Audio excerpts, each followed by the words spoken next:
کتێب باشترین هاوڕێ خوێندنەوەی کتێب و گەڕان بە نێو حکمەتەکانی نووسیندا.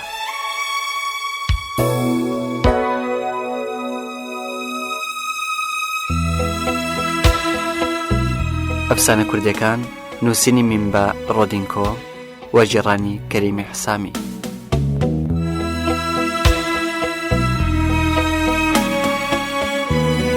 خوێندنەوەی سەنگەر مەولود، دەرهێنانی ئەمین حەیدەری.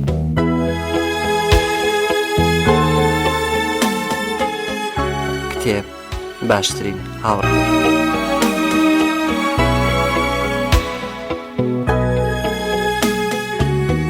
خۆشەویستانم، ئەم کاتتان باش. خۆمان بە خۆشحاڵ ئەزانین کە لە بەرنامەی کتێب باشترین هاوڕێ من سەنگەر مەولود لەگەڵ کتێبی ئەفسانە کوردیەکان لە نووسینی مینبە ڕۆدیۆنکۆ و لە وەرجێڕانی کەریم حسامی و لە دەرهێنانی ئەمین حەیدەری دەبینە میوانتان بە هیوای ڕەزەمەندیتان.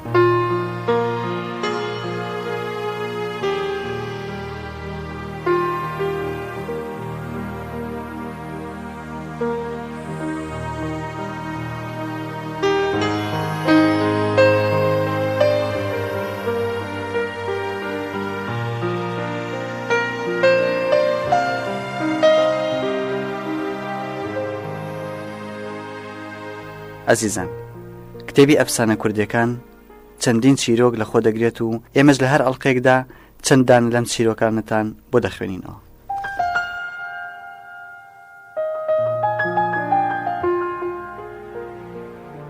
بەشی یەکەم، مەکری ژنان.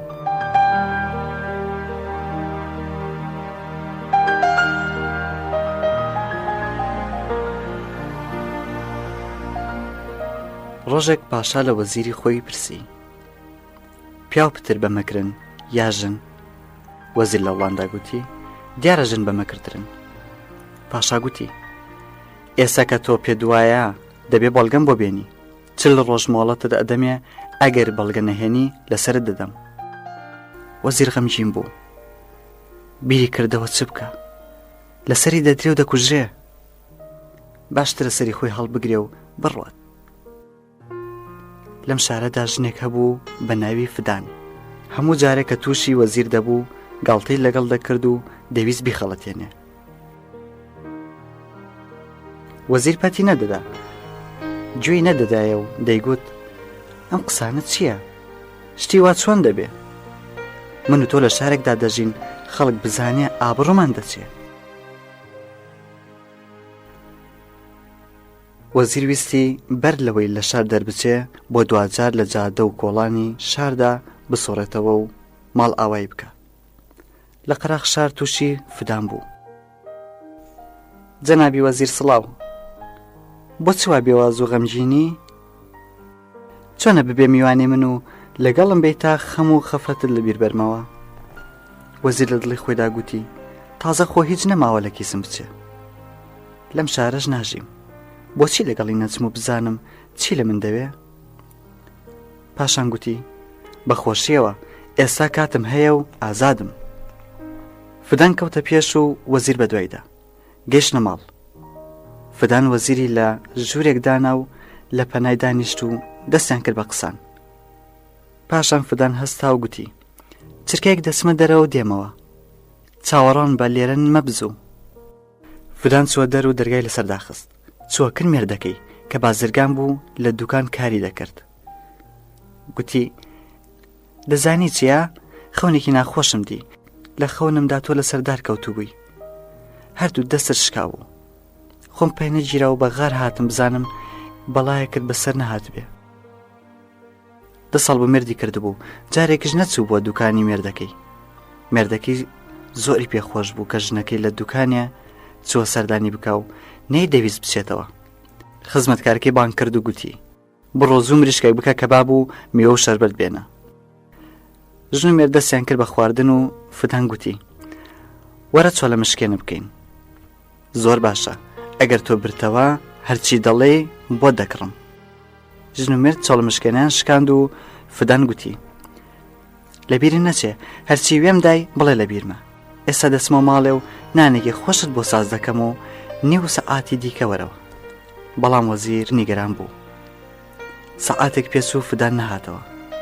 ئاخرەکەی دەرگا کراوە و فدان هاتە ژوور. وەزیر گوتی چیت بەسەر هات و لەکوێ بووی؟ چەند سەعاتە چاوەڕوانتم، لە ڕێگا مەحتەلیان کردم، خۆت ناڕەحەت مەکە. فدان لە پەنا وەزیر دانیشت، دەستی کرد بە ناز و نووز و لاوانەوە. وەزیر وردە وردە وەخیرت کەوت و ویستی لە ئامێزی بگرێ لە پڕ لە دەرگایاندا. وەزیر ترسا و پرسی ئەوە چێیە؟ فدان بەهێدی وەڵامی دایە و گوتی مێردەکەمە، ئێستا تۆ لێرە ببینێ دەتکوژێ. ئەی خودا، چ بەڵایەکت بەسەرهێنام، من کە ڕێگام بە تۆ نەگرتو بوو، تۆ خۆت منت هێنا ئێرە و ئێستا بە کوشتم دەدەی. لەم ناوەدا پتر لە دەرگایاندا و بازرگان هاواری کرد. ئافراد دەرگا بکەوە، لەگەڵ چێ قسان دەکەی؟ فدان لەسەر خۆ گوتی لەگەڵ دڵدارە خۆشەویستەکەم، تاوێک ڕاوەستا، ئێستا دەرگا دەکەمەوە. وەزیر لە ترسا ڕەنجی پەڕی و گوتی ئەوە چ دەڵێ؟ چی؟ عاقڵ بە، تکاتێکم فکرێکم بۆ بکەوە، نەجاتمدا، تۆ خوشکی منی. ئەگەر لەبارەی مندا بیری خراپ نەکەیەوە ڕزگارت دەکەم. ڕابە بچۆ نێو ئەم سندوقە. وەزیر خستە سندوق و دەرگای قفڵ کرد و چوو دەرگای کردەوە. مێرد وەک گورگی هار وەژور کەوت و فدانی پەلاماردا و گوتی کوا دڵدارەکە چی لێ هات؟ زوو بە بێژە پێم. فدان بە پێکەنینەوە کلیلی سندوقەکەی بۆ درێژ کرد و گوتی لەو سندوقەدایە، هانە بیکەوە. وەزیر لە ترسا سیز ببوو. بازرگان کلیلی لە فدان وەرگرت و فدان هاواری کرد بردمەوە، دۆڕاندت، ئێستا چم گەرەکە دەبێ بیکڕی. ئاخ ئەوە چ گاڵتەیەک بوو، کەمی مابوو بتکوژم، بۆ برنەوەی چۆڵە مشکەن گاڵتەت پێکردم. فدان پڵاوی لێ نابوو، ویستی بۆی بێنێ. مێردەکەی گوتی نانا درەنگمە، کەس لە دوکانێ نییە. ژنەکەی ماچ کرد و چووە دوکانێ. فدان دەرگای سندوقی کردەوە. وەزیری بە نیوەجیان هێنا دەرێ. وەزیر خۆی پێڕا نەدەگیرە. کەمێک دانیشت بێ ئەوەی ماڵ ئاوای لێ بکات، بە دەرکەوت و ڕاست بۆ بارەگایشە. لە دڵدا دەیگوت ئیتر نابێت لە شار بچمە دەر، بەڵگەی گەورەتر لەمە بۆ مەکری ژنان دەست ناکەوێ. چۆ بارەگای شاو شاپرسی باشە بەڵگەت بۆ مەکری ژنان هێناوە یان نا؟ وەزیر گوتی بەڵێ. حکایەتی خۆی فیدانی جێڕایەوە. پاشا گوتی حەقتە، تۆ ڕاست دەکەی، ژن لە پیاو بە مەکرترە، ئەوەش نەزمی جیهانیە و هیچی لەگەڵ ناکرێت.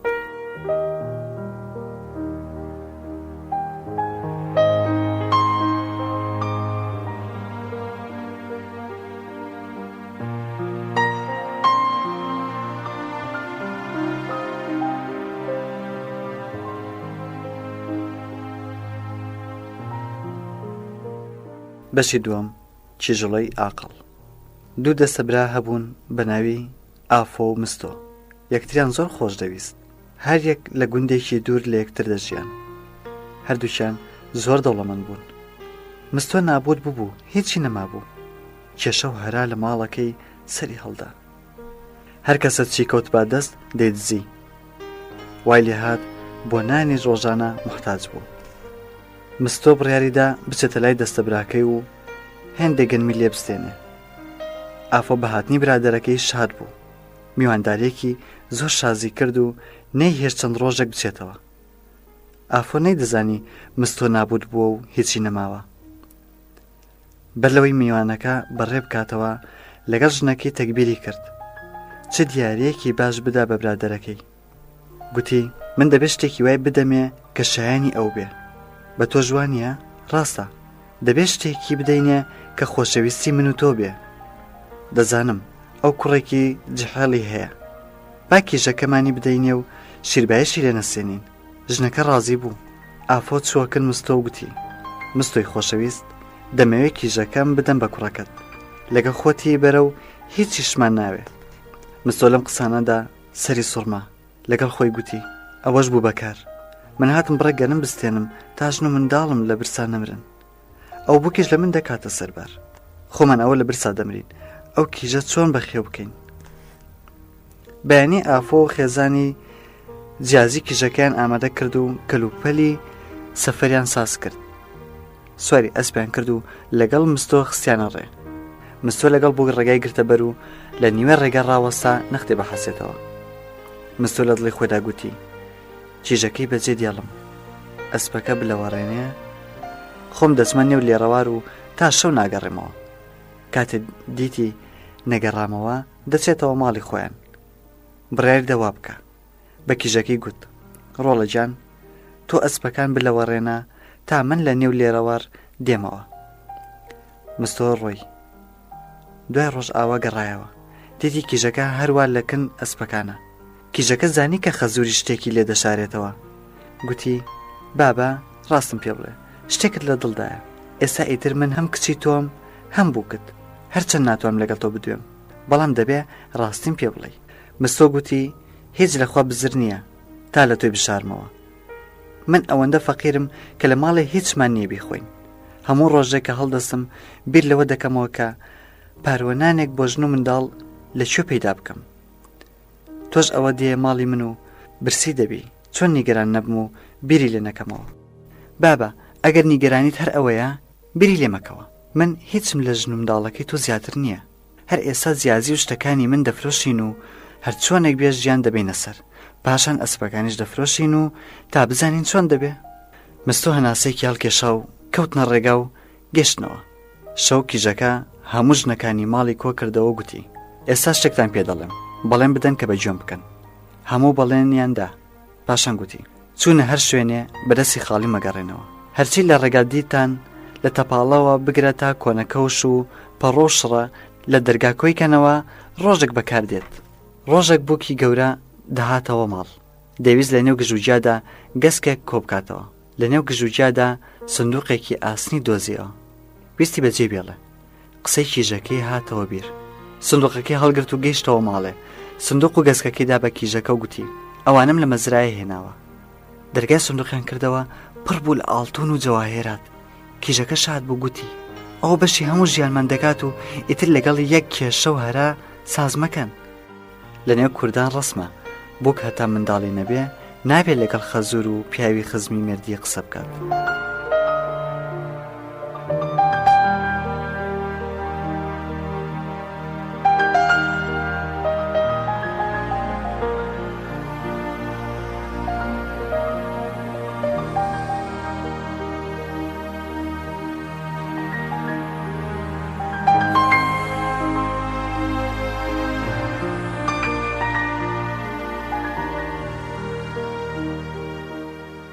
خۆشەویستان لێرەدا بەجێتان دێڵین و تا سبەی شەو ئەڵلقەیەکی تری کتێبی ئەفسانە کوردەکان و بێگەشتنەوەمان هەر شاد بن و شەوێکی ئارام بۆ هەموو لایەک.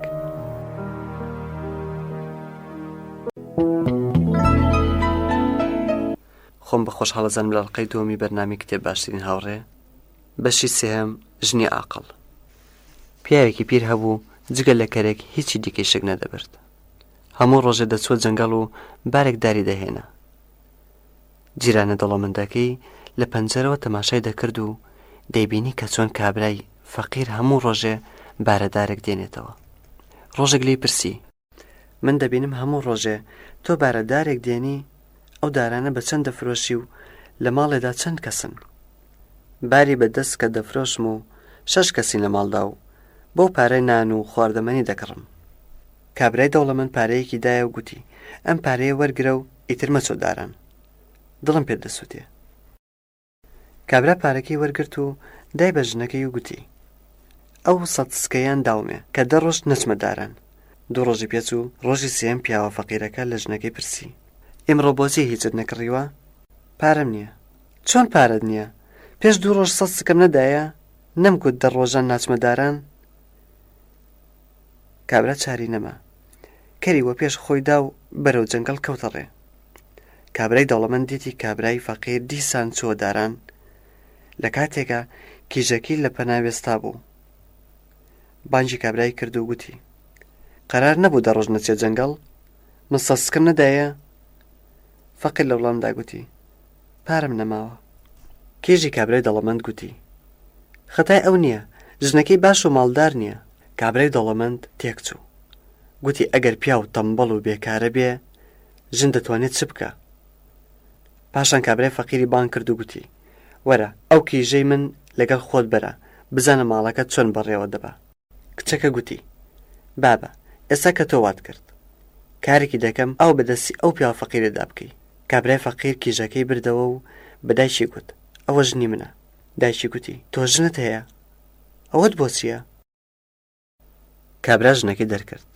ژنی تازە هەم ئاقڵ بوو هەم کارکەر، دەستی کرد بە درون و چنین و شتی دیکە و 6 مانگ ڕابرد.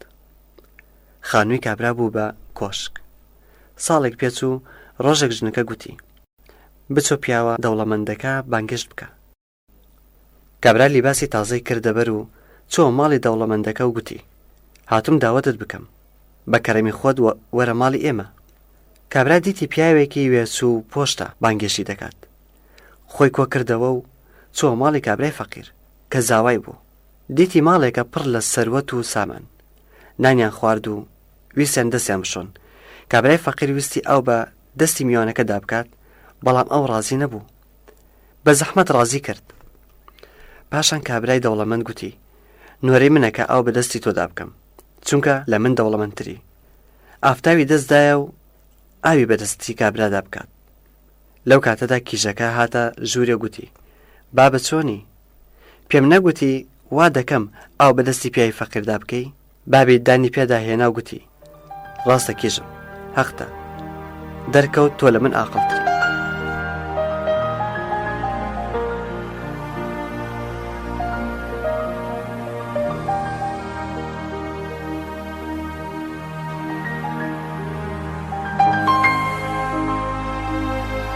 بەشی چوارەم ژن و مێرد. ژن و مێردێکی فەقیر و هەژار هەبوون. ڕۆژێک مێردەکەی گوتی چ بکەین؟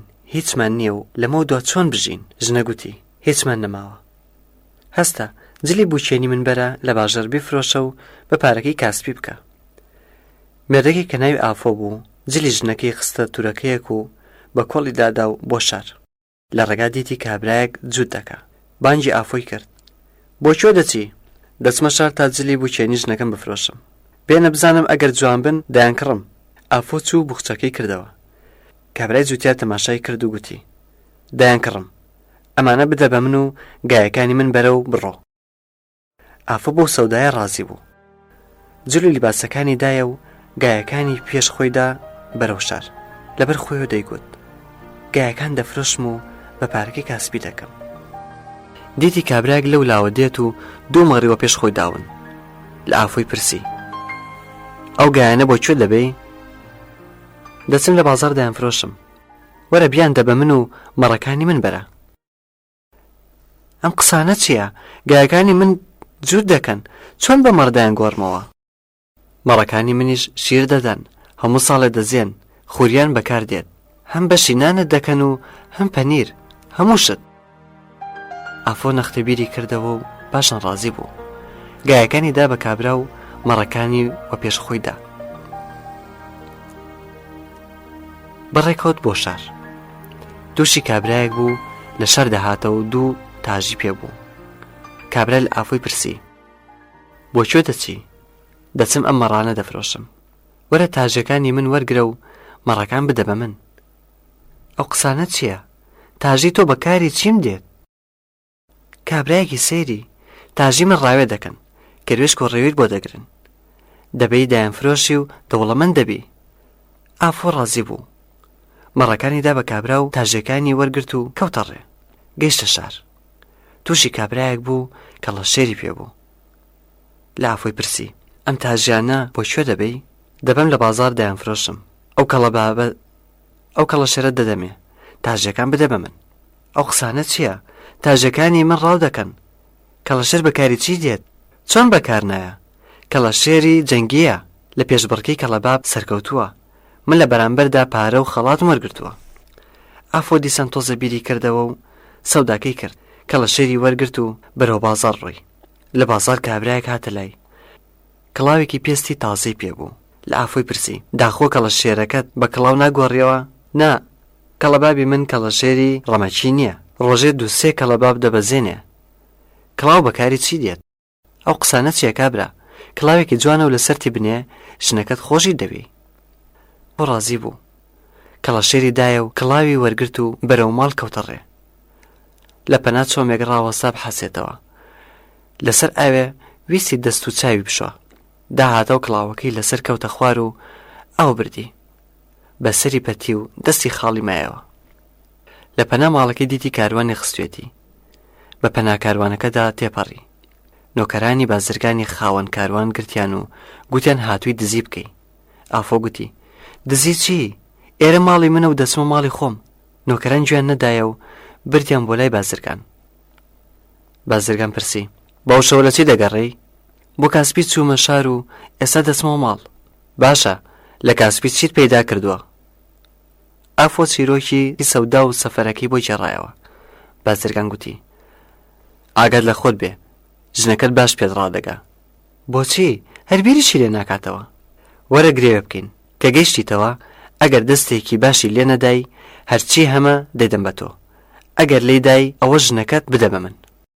گرێویان کرد و بازرگان دوو کەسی لە نۆکەرانی خۆی لەگەڵ نارد تا لە سەربان و لەسەر ڕۆژنە سەیران بکەن.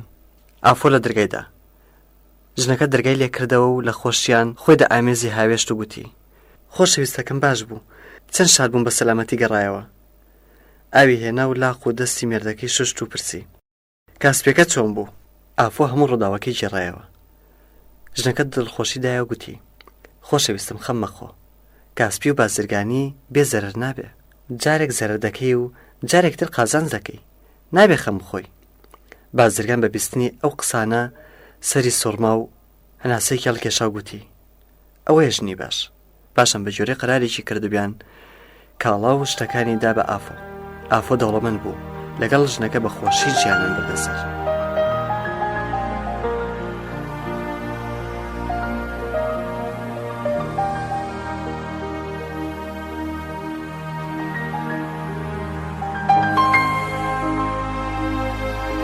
بەشی پێنجەم. کابرایەک بوو بە ناوی ئەحمەد خان، ژنێکی فرە خراپ و ڕۆگەرژی هەبوو. خەڵک پیان دەگوت ئەحمەد خان تۆ پیاوێکی باش و ئاقلی، بەڵام ژنەکەت کەس توخنی ماڵی ناکا و لەگەڵ هەموو کەس بە شەڕ دێت، تەرق نابیتەوە؟ ئەم قسانە بۆ ئەحمەد خان زۆر قورس بوون. ڕۆژێک بە ژنەکەی گوت با بچینە مەزرایە. ڕۆشتن. ژنەکەی بردە سەر چاڵاوێک و گوتی پارەکە ئێرەم کردووە بە ئەنباری گەنم، سێریکە بزانە هیچی تیاماوە؟ ژن چووە سەر چاڵا و ئەحمەد خان پاڵێکی پێوە ناو بە تەنیا گەڕایەوە. شەوی زدانی ناڕەحەت بوو. گوتی هەرچی بێت ئەو ژنە لەگەڵ من زەحمەتی کێشاوە، بچم نانێکی بۆ بەرم. بەیانی هەستا هێندێ خواردنی هەڵگرت و گروسێکی دەستدایە و چووە سەر چاڵاوەکە. گوتی با بزانم زیندووە یان نا. گروسی هاویشتە خوار و تاوێک چاوەڕوان بوو. پاشان هەڵی کێشایەوە. هەستی کرد قورسە، وای زانی ژنەکەیت کە هاتە دەر تەماشای کرد مارێکی گەورە خۆی لێ هەڵاندووە. ویستی بخاتەوە ناو چاڵاوەکە، مار دەستی کرد بە پاڕانەوە گوتی پیاوی چاک بە مەم خەرە چاڵاو، من بە زەحمە لە دەست ژنێک نەجاتم بووە کە دوێنێ شەو کەوتە ئەم چاڵاوە، لەگەڵ خۆت هەڵمگرە بەکارە دێم. ئەحمەد خان ماری بردەوە ماڵێ. ماوەیەک پێچوو ئەی ئەحمەد خان من دەچم لە ملی کچی پاشا دەئاڵێم، هیچ کەس ناتوانێت نەجاتی بدا. کاتێ جارچی جار دەکێشە و دەڵێ چێت دەتوانێت کچی پاشا نەجات بدا؟ تۆ بێژە من دەتوانم نەجاتی بدەم. ئەو دەموەرە لە ملی کیژەکەم بکەوە و تا پاشا ئاڵتونێکی زۆرت پێ بدا، ئەو سەدەوڵەمەند دەبی. سزای ئەو چاکەیە کە لەگەڵ منت کردووە. مار چووە ژووری کیژی پاشا و خۆی لە ملی ئاڵاند. پاشا دکتۆر و چاوبەست و زانای بان کرد، کەس چاری پێ نەکرا. پاشان گوتی لە شار جار بکێشن کە هەر کەس بتوانێ کێژی پاشا نەجات بدا، پاشا کیژەکەی دەداتێ. ئەحمەد خان گوتی من دەتوانم نەجاتی بدەم. ئەحمەد خانیان بردە بارەگەی شاو، بردیانە ژووری کیژەکە. دیتی کیژەکە کەوتووە و مار لە ملی ئاڵاوە. مارەکە چاوی بە ئەحمەد خان کەوت، کیژەکەی بەردا گوتی ئەگەر جارێکی دیکە لە ملی کیژی پاشا ئەڵام نەکەی بێ نەجاتی بدەی، ئەگەر بێی دەتخنچێنم. ئەحمەد خان کیژی پاشای مارە کرد و 7 شەو و 7 ڕۆژ زەماوەندی کرد. باشە ئەوان لە خۆشی و شادیدا ڕادەگرین و دەچین بزانین مار چ دەکات. مارەکە دیسان چووە ژووری کیژی پاشای وڵاتی دراوسی ئەوان. هەموو خەڵکی کۆشکی پاشا کۆبوونەوە و هیچیان پێ نەکرا. یەک لە خزمەتکاران گوتی لە وڵاتی دراوسێمان ئەحمەد خانێک هەیە، تەنیا ئەو دەتوانێت چاری بکە. بەدوای ئەحمەد خانیان دانارد. ئەو ترسا لە دڵی خۆیدا گوتی ئێستا چ بکەم؟ ئەگەر نەچم پاشا دەمکوژێ، بچم مار دەمخنچێنێ. ئاخرەکەی بڕیاری دا بچێ. چۆ ژووری کیژی پاشا و دیتی مار لە ملی کیژەکە ئاڵاوە و هاتۆ بیخنچێنێ. مەرکە چای بە ئەحمەد خان کەوت، ویستی خۆی بە هاوێ بیخنچێنێ. ئەحمەد خان گوتی ڕاوەستە، من نەهاتوم کیژی پاشا نەزەر بدەم، هاتووم ئاگادارت بکەم کە ژنەکەم لە چاڵە و هاتوۆتە دەرەوە و بە دوات دادەگەڕێ. مارکە ئەوەی بیست کیژی پاشای بەردە و ڕای کرد کەوا بۆ پیاوان سەرکۆ مەکەن کە بژنەکانیان ناوێرن. ژن ئەگەر خراپ و بێحەیا بوو کەس پێی ناوێرێ.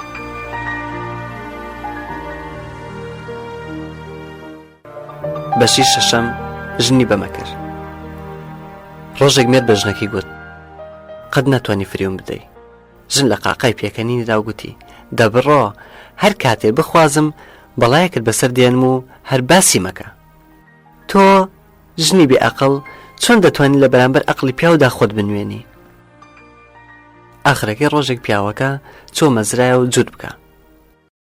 ژن بڕیاریدا گاڵتەیەکی لەگەڵ بکە.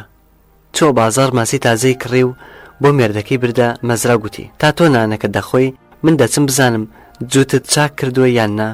ژن بە خەتی جووتدا دەچوو، لە چەند شەقاوێکدا ماسێکی دەخستە خەتی جووتەوە و دایدەپۆشی. هەموو خەتەکان گەڕا و گەڕایەوە پەنای مێردەکەی دانیشت و نازی کرد و بە زمانێکی شیرین و گاڵتە دەستی بە قسان کرد. نیم سەعاتی پێچوو، مێردەکەی گوتی باشە هەستە تۆ بڕۆ تا من زەوێکە بچێڵم. ژنەکە وەڵامیدایە ڕاوەستە، جارێکی تر با لەگەڵ تۆ بە خەتی جووتدا پێم، پاشان دەڕۆم. مێرد دەستی کرد بە چێڵان و ژنەکەش لەگەڵ ئەو دەڕۆیشت.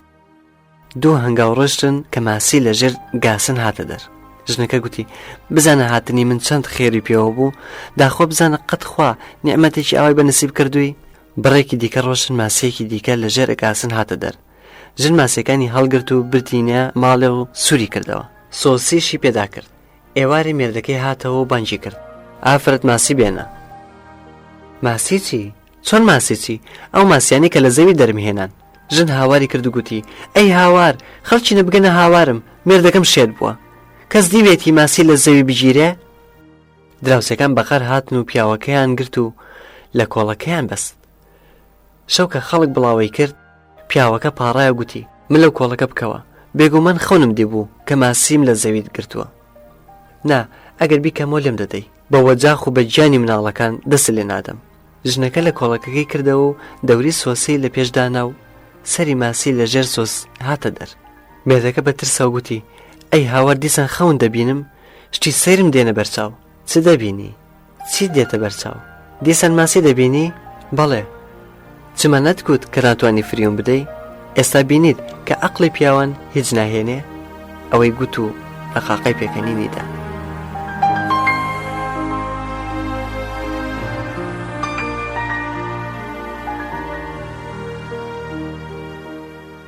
خۆشەویستان، لێرەدا بەجێتان دێڵین و تا سبەی شەو ئەڵلقەیەکی تری کتێبی ئەفسانە کوردەکان و بێگەشتنەوەمان هەر شاد بن و شەوێکی ئارام بۆ هەموو لایەک.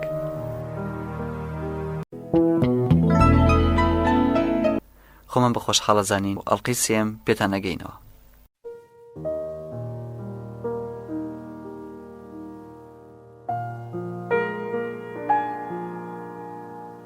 بەشی هەفتم، دوو مەلە. مەلایەک دوو ژنی هەبوو. مەلایەکتر کە ڕەفیقی بوو ژنێکی هەبوو. ئەوەی دوو ژنی هەبوو هەمیشە بەیانی زوو لە خەو هەڵدەستا و دەچوو لەسەر منارە بانگی دەدا. ئەوەی ژنێکی هەبوو درەنگ دەکەوت و نەیدەتوانی لە خەو هەستێ و بگاتە ڕەفیقەکەی. ڕۆژێک مەلای یەک ژنە بە مەلای دوو ژنی گوت بێگومان تۆ دەچتە بەهەشت، هەرچەندی دەکەم ناتوانم بەیانیان زوو لە خەو هەستم. بەڵێ وایە فەقیر، تۆ ژنێکت هەیە تا دەگەڕە گۆرەویە و کەوشەکانت دەدۆزێتەوە، نانت بۆ ساز دەکات، دەبێتە ڕۆژ و درەنگ دەبێ. بەڵام وەزعی من فەرقی هەیە. ژنەکانم یەکیان کەوش و گۆرەویم بۆ دێنێ و یەکی نانم بۆ ئامادە دەکات و مێزەرم بۆ دێنێ و زوو دەگەمە سەر منارە. مەلای یەک ژن بیری کردەوە و هەر ئەو ڕۆژە چوو ژنێکی دیکەشی هێنا. لە ڕۆژ ئاوەکە هاتەوە ماڵێ، دیتی شەڕەژنە و شەودا هات ژنی ئەو شەڕ نەبڕایەوە. مەلای ناچار هەستا لە ماڵ دەرکەوت و چوو لەسەر منارە خۆی مات کرد. دیتی کەسی لێ نییە و دانیشت. دیتی مەلای ڕەفیقی هات و گوتی پێم نەگوتی کە پیاوی دوو ژنە هەمیشە زوو دەگاتە سەر منارە؟ خوددا بتگرێ ئەم ئاگری لە ماڵی تۆ بەرببوو، لە ماڵی منیشە بەردا. بەشی هەشتم، دوو خوشک. کابرایەک دوو کیژی هەبوون، هەردووکی بە مێردان و ڕۆشتن. ماوەیەکی پێچوو لە حاڵیان بێخەبەر بوو. نەیدەزانی ژیانیان چۆنە. خێزانی پێیگوت ماوەیەکە لە کچەکانمان بێخەبەرین، بچۆ بزانە چۆنن. کابرا دیاری بە کیژەکانی کڕی و کەوتەڕێ. چۆ ماڵی کچە گەورەکەی دیتی بەتەنیا دانیشتووە. باب و کچ یەکتریان لە ئامێز گرت و یەکتریان ماچ کرد و دانیشتن. دەستیان بە قسان کرد. باب پرسی باشە کیژم بڵێ بزانم وەزە و حاڵە چۆنە. کچەکە گوتی با بچینە بەر دەرگا پێت دەڵێم. چوونە بەر دەرگا و کچ گوتی ئەو مەزرایە دەبینی هەموو زەوی ئێمەیە و کردومانە گەنم. ئەگەر خوا بکا باران ببارێ گەنمێکی زۆرمان دەبێ و بەشی ئازوقەی چەند ساڵمان دەکا و بۆ فرۆشتنیش دەمێنێتەوە. زاوای کابرا ئێواری هاتەوە، نانیان ساس کرد و شیویان خوارد و پاشان خوا حافزی کرد و کابرا چۆ ماڵی کیژی دووەمی. تەماشای کرد بە تەنیا دانیشتووە. کەس بە دیتنی بابی شاد بوو. یەکتریان ماچ کرد و بابی پرسی باشە کچم وەزە و حاڵت چۆنە، ژیان چۆن بەسەر دەبەی؟ بابە با بچینە حەسارێ جا پێ دەڵێم. چوونە حەسارێ بابی دیتی حەسار پڕە لە دیزە و گۆزە و لولێنە و هەوری گڕ. کیژە گوتی بابە دەبینی ئەگەر خوا بکە باران نەبارێ و هەوا هەور و شێدار نەبێ ئەوانە وشک دەبنەوە و ئەو کاتە دەیانفرۆشین و پارەیەکی باشمان دەست دەکەوێ و بەشی چەند ساڵمان دەکات. باب لە ماڵی ئەو کیژە ژنانی خوارد و گەڕایە ماڵی خۆیان. ژنەکە لی پرسی باشە کچەکان چۆنن، ژیانیان چۆن دەمەنە سەر؟ باب هەناسەی کێڵکەشە گوتی بڵێم چی؟ بێگومان حاڵی یەکێ لە کچەکانمان زۆر خراپ دەبێ. ئەگەر باران ببارێ کیژە بچکۆلەکەمان فەقیر و نابود دەبێ. ئەگەر باران نەبارێ کچە گەورەکەمان هەموو شتێکی لە کیس دەچێ. بەشینەوە هەم ڕاهاتن. گەنجێکی بێدایک باوک هەبوو. ویستی ژنێک بێنێ کە بە تەنیا هەموو کارەکانی ماڵی بکە. گەڕا هیچ کیژێ بەوە ڕازی نەبوو. بەڵام ڕۆژێک کچێکی جوان پەیدا بوو. گوتی من ئامادەم هەموو کاری ماڵ بە تەنیا بکەم. تەنها عادەتێکم هەیە کە گوێم لە دەنگی دەهۆڵ و زۆرنای بووک بوو واز لە هەموو کارێک دێنم و دەچمە شایی. ئەگەر بەم عادەتەی من ڕازیت شوپی ئەەکەم. گەنجەکە گوتی موافقم، بەڵام منیش عادەتێکم هەیە. سەودایان سەری گرت و بۆچی هێنا ماڵێ. ماوەیەکی زۆر بە خۆشی ڕایان بوارد و ژن هەموو کارەکانی دەکرد و پیاویش ڕازی بوو. وەرزی دروێنە هات و کابرا چەند کرێکاری گرت و لەگەڵیان چووە مەزرایە. کاتی نیۆڕۆ کەسنانی بۆ نەهێنان. پیاوەکە لە بیری چوو بووکە ئەو ڕۆژە لە گوند زەماوەندە. بە کرێکارەکانی گوت من دەچمەوە ئێوە سەعاتێک تر وەرنەوە. سواری ئەسب بوو کەوتەڕێ کە گەیشتە گوند دەنجی دەهۆڵ و زۆر نایبیست. و بیری هاتەوە کە دەبێت ژنەکەی چوو بێتە شایی. هاتەوە ماڵ دیتی مەڕ و بەرەخ پێکەوە کۆبوونەوە. هەموو شتێک تێک دراوە. چەند کەسی جیرانەکانی بان کرد. یەک مەڕەکانی بردە ئاغەڵ و یەک ئاگری کردەوە و یەک خەریکی نانسازکردن بوو. بار سەعاتێک نان ئامادە بوو. کرێکار هاتنەوە نانیان خوارد و ڕۆشتن. لاو دۆشەکێکی ڕاخست و دارێکی لەژێر دۆشەکە کەشاردەوە. لیباسی لەبەر کرد و چۆ کۆڕی شایی. دیتی ژنەکە هەڵدەپەڕێ و ئەوەندەش جوانە کە پیرەمێردیش ڕووی لێ وەرناژێڕێ. چووە کن زۆر ناژەن و پارێکی دایە و دەستی ژنەکەی گرت و لەگەڵ ژنەکەی دەستی کرد باڵپەڕین. ئەوەندە هەڵپەڕین تا هیلاک بوون. ژنەکەی ویستی بچێتە ماڵێ. چوونەوە نانیان خوارد و چوونە سەرجێ. نیوە شەو کابرا داری لە بن دۆشەک هێنا دەرێ و کەوتە گیانی ژنەکە. دارکاریەکی باشی کرد و لێ نووست. بەیانی کە هەستا دیتی هەموو سەرچاوی ژنەکەی ڕەش و شین هەڵگەڕاوە. هاواری کرد ئاخوایە ئەوە چی بووە؟ چیت بەسەر هاتووە؟ بۆ جوار لێ هاتووە؟ بێگومان شەوی ڕابرد و عادەتەکەت گوڵی کرد و نەتدەزانی چ دەکەی و منت دارکاری کرد. ئەوەت بەسەر هێنام. گیانەکەم وەرە قەرار دابنین کە من ئیتر نەچمە شایی و تۆش ئەو عادەتە ترک بکەیت. بەشی دەیەم سمایل چاوەش. ڕۆژێک پاشا بە وەزیری گوت بڵێ بزانم کام خۆراکە ناخورێ، کام ئەسپە ناکرێ بە ئەسب ناوی بەری، کام ئینسانە ناتوانی ناوی ئینسانی لێ بنی. چ لە ڕۆژت مۆڵەت بێ؟ ئەگەر وەڵامی ئەم مەتەڵە نەدەیتەوە سرت دادەنی. وەزیر مانگێک هەوڵیدا تا وەڵامێک بدۆزێتەوە. هیچی بۆ نەکرا. تەنیا 10 ڕۆژ مابوو کە سەری تێدا بچێ. ڕۆژێ سەرگەردان لە کۆڵەندە سوڕاوە. دیتی کە چەڵێک دانیشتووە پیس و پۆخە و سڵمی هاتۆتە خوارەوە.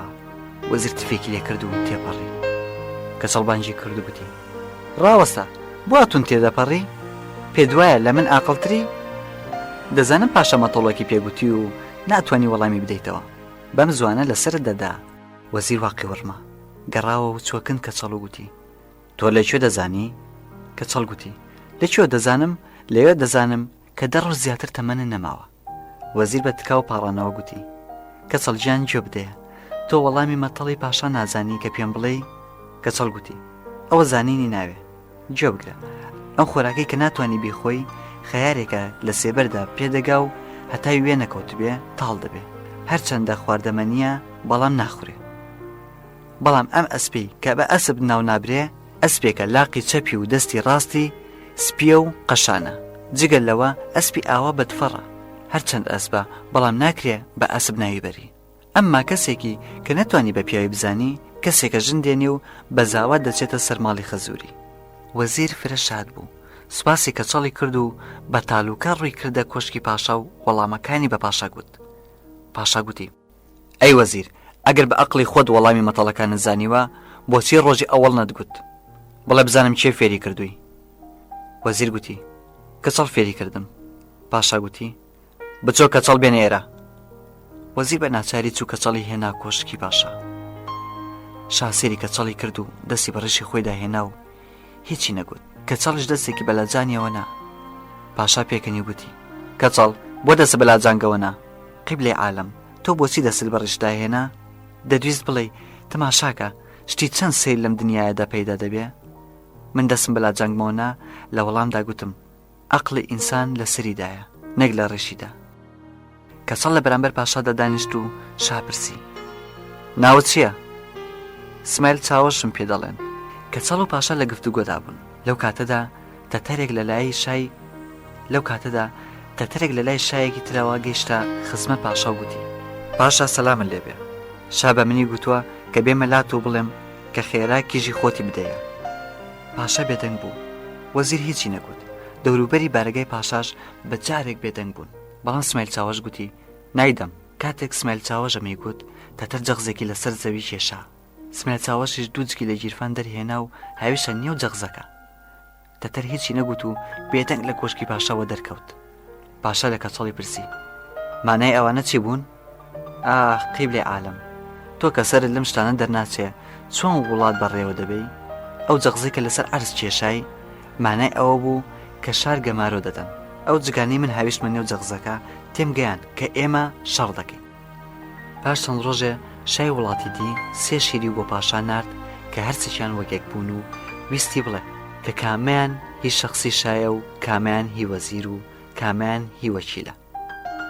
هەموو سەیری یەکیان کرد و هیچیان نەدۆزیەوە چونکە هەرچێکیان وەکێک بوون سمایل چاوەش گوتی من دەتوانم خاوەنی شیرەکان بناسم ئاگر بێنن شیری یەکەمی لەناو ئاگردانە تیقەکەی نەگۆڕا و ڕەنجی هەروە خۆی بوو سمایل لەو لایدانا گوتی ئەوە هی پاشایە پاشان شیری دووەمی خسە ناو ئاگر نوچی ڕەش بوو گوتی ئەمایان هی وەزیرە بەڵام کاتێ شیری سێم لە ئاگر وە نزیکەوت هەموو ڕەشەڵگەڕان وتی ئەمایان هی وەکیلە مەسەلەکان بە پاشای وڵاتی دی ڕاکەن لە عەقڵ و وریایی پاشا سەری سوڕما دوو ماینی هاوڕەنگ و هاوقەدی نارد و ویستی بزانن کامیان دایکە و کامیان جوانوە هەموو بیریان کردەوە بەڵام وەڵامی ڕاستیان نەبوو ماینەکان وەکێک بوون سمایل چاوەش گوتی من دەتوانم لیکەنجیا بکەمەوە هەردووکیان بخەنە تەویلەیەکی تاریکەوە دەرگیان لەسەردا بخرێ هەرچەندی خواردنیان تفاقیان بدەنێ بەڵام ئاویان نەدەنێ سێ ڕۆژ لە تەویلە ڕایان بگرن و ڕۆژی سێم بەریان بدەن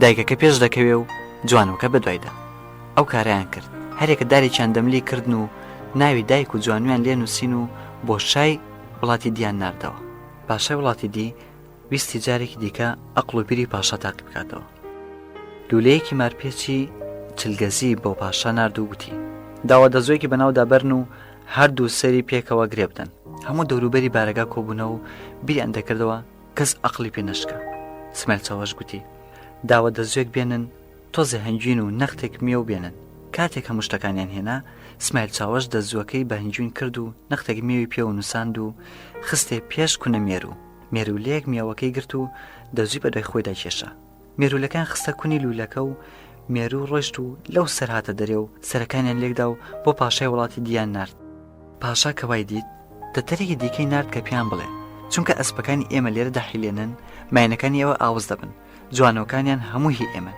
دەبێت جوانۆکان بدەنەوە بە ئێمە پاشا سەری سۆرما و نەیدەزانی چی وەڵام بداتەوە سمایل چاوەش گوتی پاشا سەلامەت بی 15 زەلامی ئازان بدەیە تا بچمەکن پاشا وەڵامی بدەمەوە پاشا گوش 12 کەسی لە ئازادترین شەڕکەرەکانیدایە. سوار بوون ڕویان لە وڵاتی پاشای دی کرد کە گەیشتنە سنووری ئەو وڵات هەر سەگەیکیان دێت کوشتیان. خەبەری سەقڕان گەشتە پاشا. شا پیاوەکانی خۆی نارد. سمایل چاوەش هەموو پیاوەکانی شای گرت و لەگە خۆی برنی بۆ کۆشکی شا. پاشا لە سمایل چاوەشی پرسی: ئەو سەگانت بۆ کوشت؟ سمایل چاوەش وەڵامی دایەوە: سەگەکانی تۆ بەکاری هیچ نایە. ئەم قسانە چییە؟ بەڵگەت چییە بۆ ئەم قسانت؟ من لە گوندی خۆمان شوانم لەپڕ گورگێک مێگەلی پەلەماردا. هەرچەند بانگی سەگەکانی تۆم کرد هیچیان نەهاتن.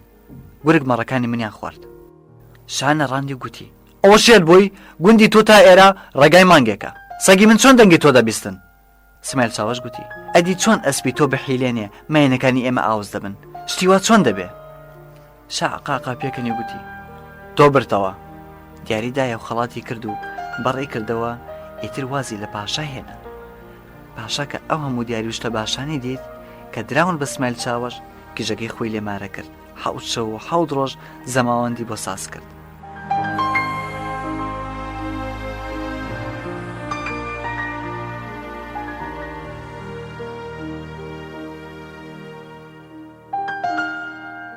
خۆشەویستان، ئەوان بە ئاواتی خۆیان گەشتن و ئێوەش بە ئاواتی خۆتان بکەن. ئەزیزان، لێرەدا بەجێتان دێڵین تا سبەی شەو ئەڵقەیەکی تر بەخواتان سپێرین. هەر شاد بن.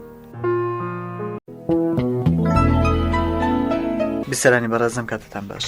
بۆ هەڵقەی چوارەم لەگەڵتان دەبین. بەشی 11 کێژی ئاقلی پاشا. پاشایەک بۆ کچێکی هەبوو. ڕۆژێ لە ڕاوێ گەڕایەوە و کیژەکی بان کرد. هێلکەیەکی لەسەر سەردانا و تیرێکی هاویشتێ و هێلکەکە بەرداوە.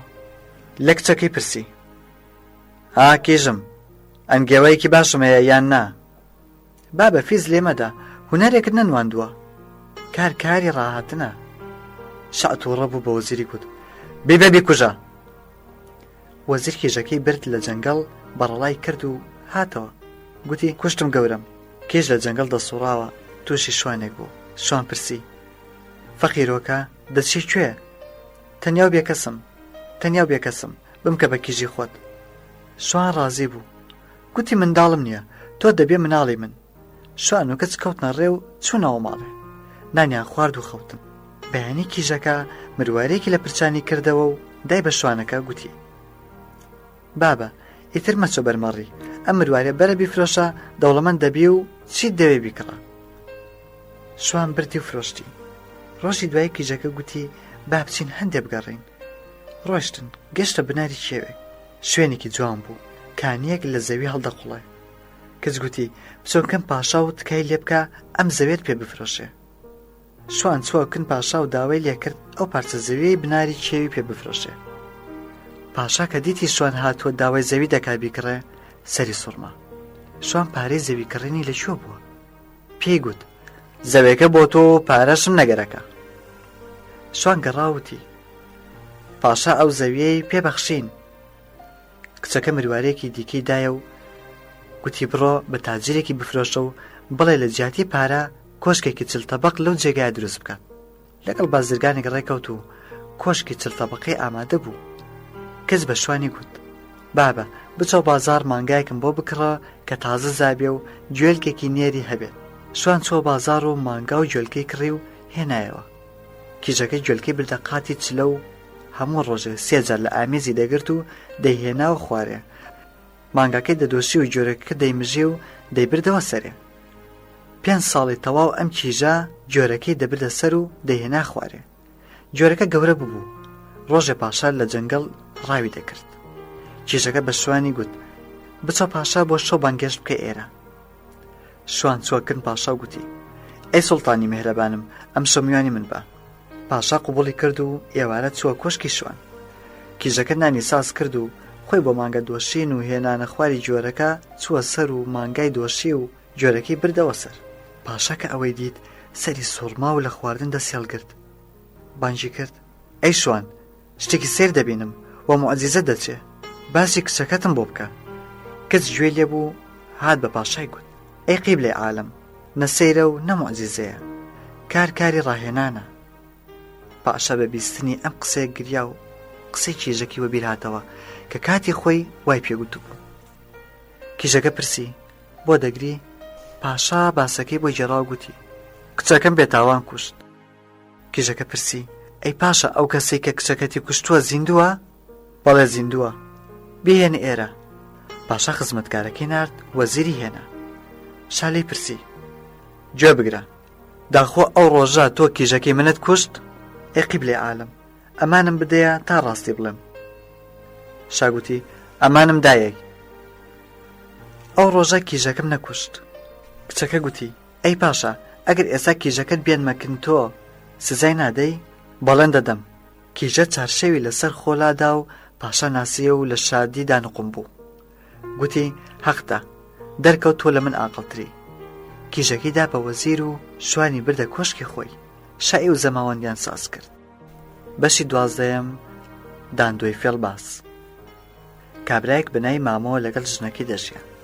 جوتی دەکرد دروێنەی دەکرد خەرمانی هەڵدەگەر گەرمی دەهێنا و دەی بردە ئاش و ئاردی دەهێناوە ماڵ. بەڵام ژنەکەی کە ناوی ئایش بوو نانی جوی دەدایە. مامۆ سەری سوورما بوو. لە ژنەکەی پرسی ئایشێ ئەوە چییە؟ بۆچی نانی جۆم دەدەیە؟ ئەو ئاردەگەرمەی هێناومەتەوە چی لێ هات؟ ئایشێ گوتی تۆ خوشکێکت هەیە جادوگەرە لە بەغدە دانیشتۆ و لەوێەوە گەنمەکەی ئێمە دەکا بە جۆ. مامۆ قینی هەستا و گوتی کەوابێ دەچم دەیکوژم. ئایشێ گوتی دەبێ ئاگا لە خۆت بێت ئەژینا بە جادو تۆش لە بین دەبا. بچۆ چلمارێ بگرە و بیخە ناو تورەکەیەک و بڵێ دیاریم بۆ هێناوی. کە زارێکی سەد کردەوە مارەکان دێنە دەر و پێوەی دەدەن و لە چنگی خەڵاز دەبین. مامۆ بە قسەی ژنەکەی کرد و چووەکەن خوشکی. خوشک بە دیتنی برای شاد بوو. خواردنی بۆ هێنا و لە حاڵی ژنەکەی پرسی و گوتی ئەوە چێ برام بۆ تێناوم؟ نازانم ژنم بۆی ناردووی زاری کیسە بکەوە بزانە چییە. خوشکی زاری کیسەی کردەوە دیتی چەند دەسماڵێکی ئاوریشمی ڕەنگا و ڕەنگی تێدایە. لە خۆشیاندا هاواری کرد تۆ فەقیری ئەو دیارە بە نرخانت بۆ هێناوە. ئەگەر دیاری بۆ تۆ نەهێنم ئەدی بۆ چێ بێنم. بەڵام ئەوەش بزانە لە جاتی ئەو دەسڕانە ژنەکەم ماری تێنابوو. مار بۆچی؟ بۆ کوشتنی تۆ. پاشان هەموو شتی ڕێک و ڕاست پێگوت. خوشکی گوتی برام ژنی تۆ دۆستی هەیە. مامۆ بە جارێک تێک چووتی ئێستا چی بکەم؟ ئێستا پێت دەڵێم چی بکەی. داندۆی کوڕم لەگە خۆت بەرە تا دۆستی ژنەکەت دەستگیر بکات. مامۆ خوارزای هەڵگرت و خواحافیزی لە خوشکی کرد و کەوتە ڕێ. گەشتنەوە ماڵ و هیچی بە ژنەکەی نەگوت. ڕۆژی دوایی مامۆ و داندۆ چوونە مەزرایە جوتی بکەن. داندۆ لە نیوە ڕێگا گەڕایەوە. گوتی شتێکم لەبیر چووە تۆ بڕۆ دەتگەمێ. داندۆ گەڕاوە و لە نزیک ماڵەوە خۆی شاردەوە. دێتی کابرایەک دێ. گوتی ڕەنگە ئەوە دۆستی ئایشێ بێ. کابرا چووە ژوورێ و بە ئایشەی گوت دەچمە جووت نانم بۆ بێنە مەزرایە. ئایشە گوتی گایەکانە ڕەنگیان چۆنە؟ یەکێک ڕەشە و یەکیان بەڵک. ئایشە گوتی باش بوو لەگەڵ گای خۆمان لێم ناگۆڕێن. گایەکانی ئێمە سپین. پاشان دوو مریشکی سوورەوە کرا و نانی گەنمی خستە دەسماڵێک و ڕێی کردە مەزرایە. داندۆ لە دوور دیتی عەبایەکی ڕەشی بەسەر گایەکی خۆی دادا و هەندێک پەڕۆی ڕەنگە و ڕەنگیشی بەسەر ئەوی تردادا. دەستی بە شەڵان کرد. ئایشە لە دوور دیتی یەشە جوو دەکات. گایەکی ڕەشە و یەکی بەڵەکە. گوتی ڕاست بۆ خۆیەتی. کە چووە پێش دیتیەوە مێردەکەیەتی. پێسی بە پەلە بگەڕێتەوە. داندۆ هاواری کرد پورێ خۆمانین چۆن نامان ناسی چاکت کردنانت بۆ هێناین برسیمان بوو. ئایشە دیتی چاری نییە. ناچار هات و نانەکەی دانا. داندۆ مێردەکەی مریشک و نانی گەنمیان خوارد و ئایشەش بە گرژی و شەرمەزاری گەڕایەوە. جارێکتر مریشکی سوور کردەوە و نانی ساس کرد و چووە مەزرا و کابرای دۆستی دیت. کابرا جنێوی دایە و گوتی بۆ جواد درەنگ هاتووی لەکوێ بووی؟ ئایشە گوتی ئامان لەدەست داندۆ حکایەتی بۆی جێڕایەوە. ڕۆژێکی دیکەش داندۆ لە نیوێ ڕێگا گەڕایە و گوتی کڵاوم لەبیر چووە تۆ بڕۆ من دەتگەمێ. ئەم جارەش خۆی لە نزیک ماڵێ شاردەوە. دیتی دۆستی ئایشە هات. ئایشە دەستی کرد بە سکاڵە لە داندۆ. دۆست پێی گوت بچۆ زیارەت و دوعایە بکە چاوی داندۆی کوێر بن. ئایشە نانی گەنم و بڵاوی ساز کرد و چووە زیارەت. داندۆ بەغال لە پێش ئەودا خۆی گەیاندە ئەم ئەشکەوتە کە زیارەتگا بوو. ئایشە گەیشتە زیارەتگا و بە دەنگی بەرز گوتی ئەی حەزرەت. داندۆ لە ناو ئەشکەوتەکەدا بە دەنگێ گوتی ئایشە کەیف خۆش بوو. گوتی حەزرەت قسەی لەگەڵ کردم. جارێکتر گوتی ئەی حەزرەت وا بکە ئاندۆ چاوی کوێر بن. ئەم جارەش ئاندۆ بە هەمان شێوەی جاری پێشوو جوابیدایەوە. پاشان ئایشە پڵاو و نانەکەی لە قەراغ ئەشکەوتدا ناو گەڕایەوە. داندۆ نان و پڵاوەکەی بردەکەن خاڵی و پێکەوە خواردیان. چوونەوە ماڵێ داندۆ بە ئایشەی گوت: پورێ چاوەکانم دێشن، تاریک بوون، پڕێکم لە چاو ببەستە. ئایشە خۆشحاڵ بوو، چاوەکانی بەست. ڕۆژی دوای مامۆ بە ئایشەی گوت: گەنە ماڵ خاوشک بێتەوە، ئێوارێکە هاتمەوە دەیبەمە ئاش. ئایشە گوتی: من بەتەنیام، کەس نییە ئاگای لە گەنم بێ. داندۆوە دەنگ هات و گوتی: پورێ گەرمەکە لەبەر دەرگا هەڵخە، چەکچێکم بدە دەست لە عەرزی دەدەم کە مریشک و داعبە نێن بیخۆن. ئایشەی دەستی داندۆی کرد و لەبەر دەرگا داینە. چەکچێکی دایە. داندۆ چەکچەکەی لە عەرزەدا کە مریشک و داعبە پێ دەرکە. لەپڕ دیتی دۆستی ئایشە دێت. چەکچەکەی لە تەپڵی سەریدا و کوشتی. ئایشە هاواری کرد: ئەی ڕۆ، ئەوە چیت کرد؟ زەلامێکت کوشت. داندۆ ترسیوە بەرخۆی هێنا و هاواری کرد: ئێستا چی بکەین؟ ئایشە گوتی: تا کەس نەیزان و یارمەتیمدا با بیخێنێ ناو چۆم، یارمەتیمدا بیخرە کۆڵم. داندۆ گوتی: تەنافێک بێنە. تەنافی هێنا. مردووی لە پشت ئایشە قایم کرد و ڕۆشتم بۆ لای چۆم. گەشتنە قەراغ ڕووبار و ئایشە گوتی: داندۆ تەنافەکە بکەوە، وەرە قەراغ چۆم تا بیکەمەوە. ئایشەی چوە سەر لێوی ڕووبار و داندۆ پاڵی پێوە ناو بە کۆڵەوە دەچۆمی نقم کرد. داندۆ هاتەوە ماڵ و بە خاڵی گوت: دەچۆمیدا نقم بوو، نەجاتم دای. پاشان ژنێکی باشی بۆ خاڵی دیتەوە و زەماوەندی ساز کرد و حەو شەوڕ حەو ڕۆژ زەماوەندیان جێڕا.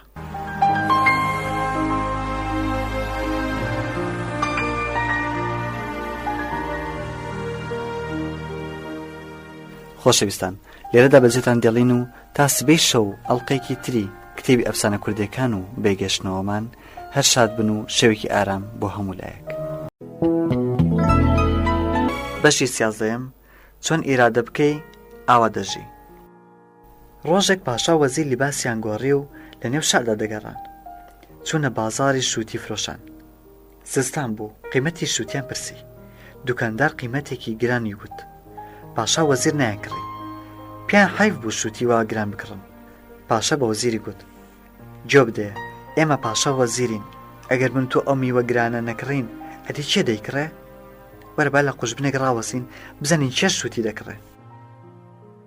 هێندێ ڕاوەسان دیتیان لاوێک هات و قیمەتی شووتی پرسی. دوکاندار گوتی: سێسکەیە. لاوەکە بێ ئەوەی قسەی لێ بکە پارەیدا بە کابرا و شووتی هەڵگرت و ڕۆی.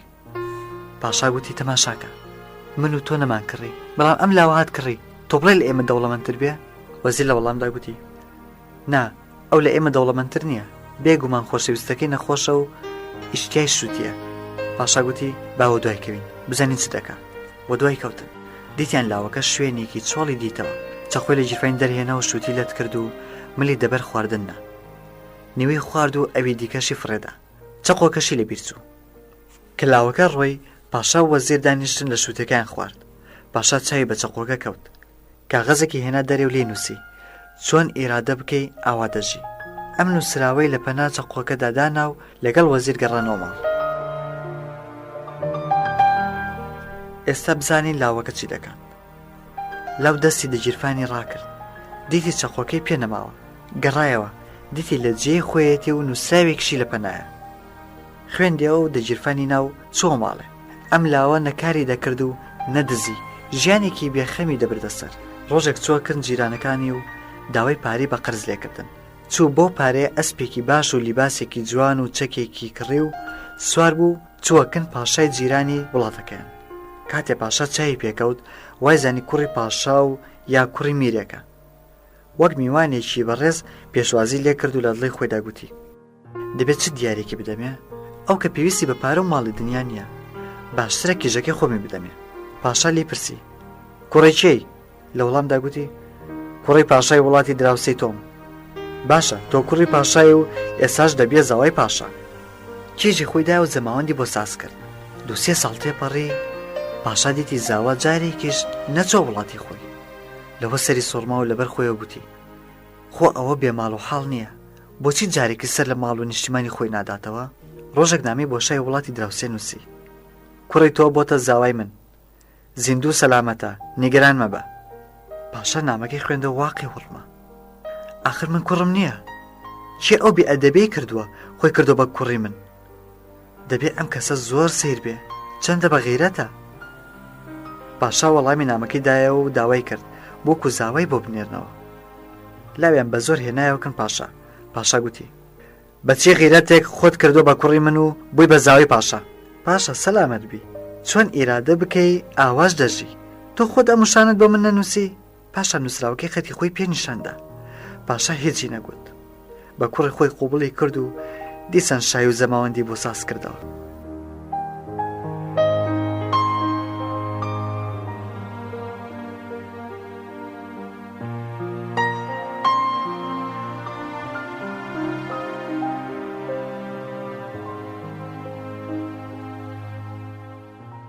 بەشی 14 بازرگان.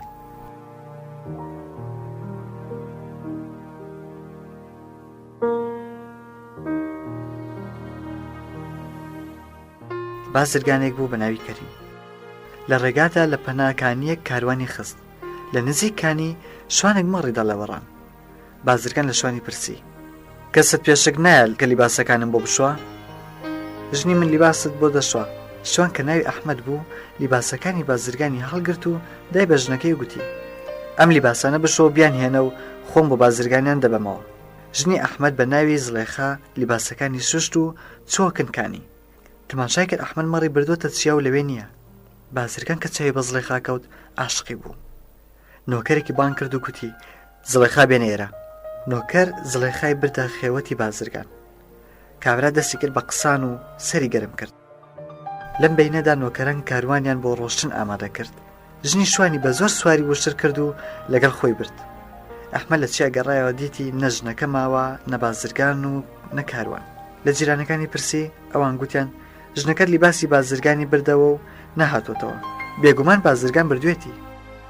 ئەحمەد هەردوو کوڕەکەی هەڵگرت و بەدوێ بازرگان داکەوت. تووشی ڕووبارێکی قوڵ و پان بوو. ئەحمەد یەک لە کوڕەکانی لە قەراق چۆم دانا و ویستی یەکیان بپەڕێنێتەوە و دوایی بێ ئەوی دیکەش بێت.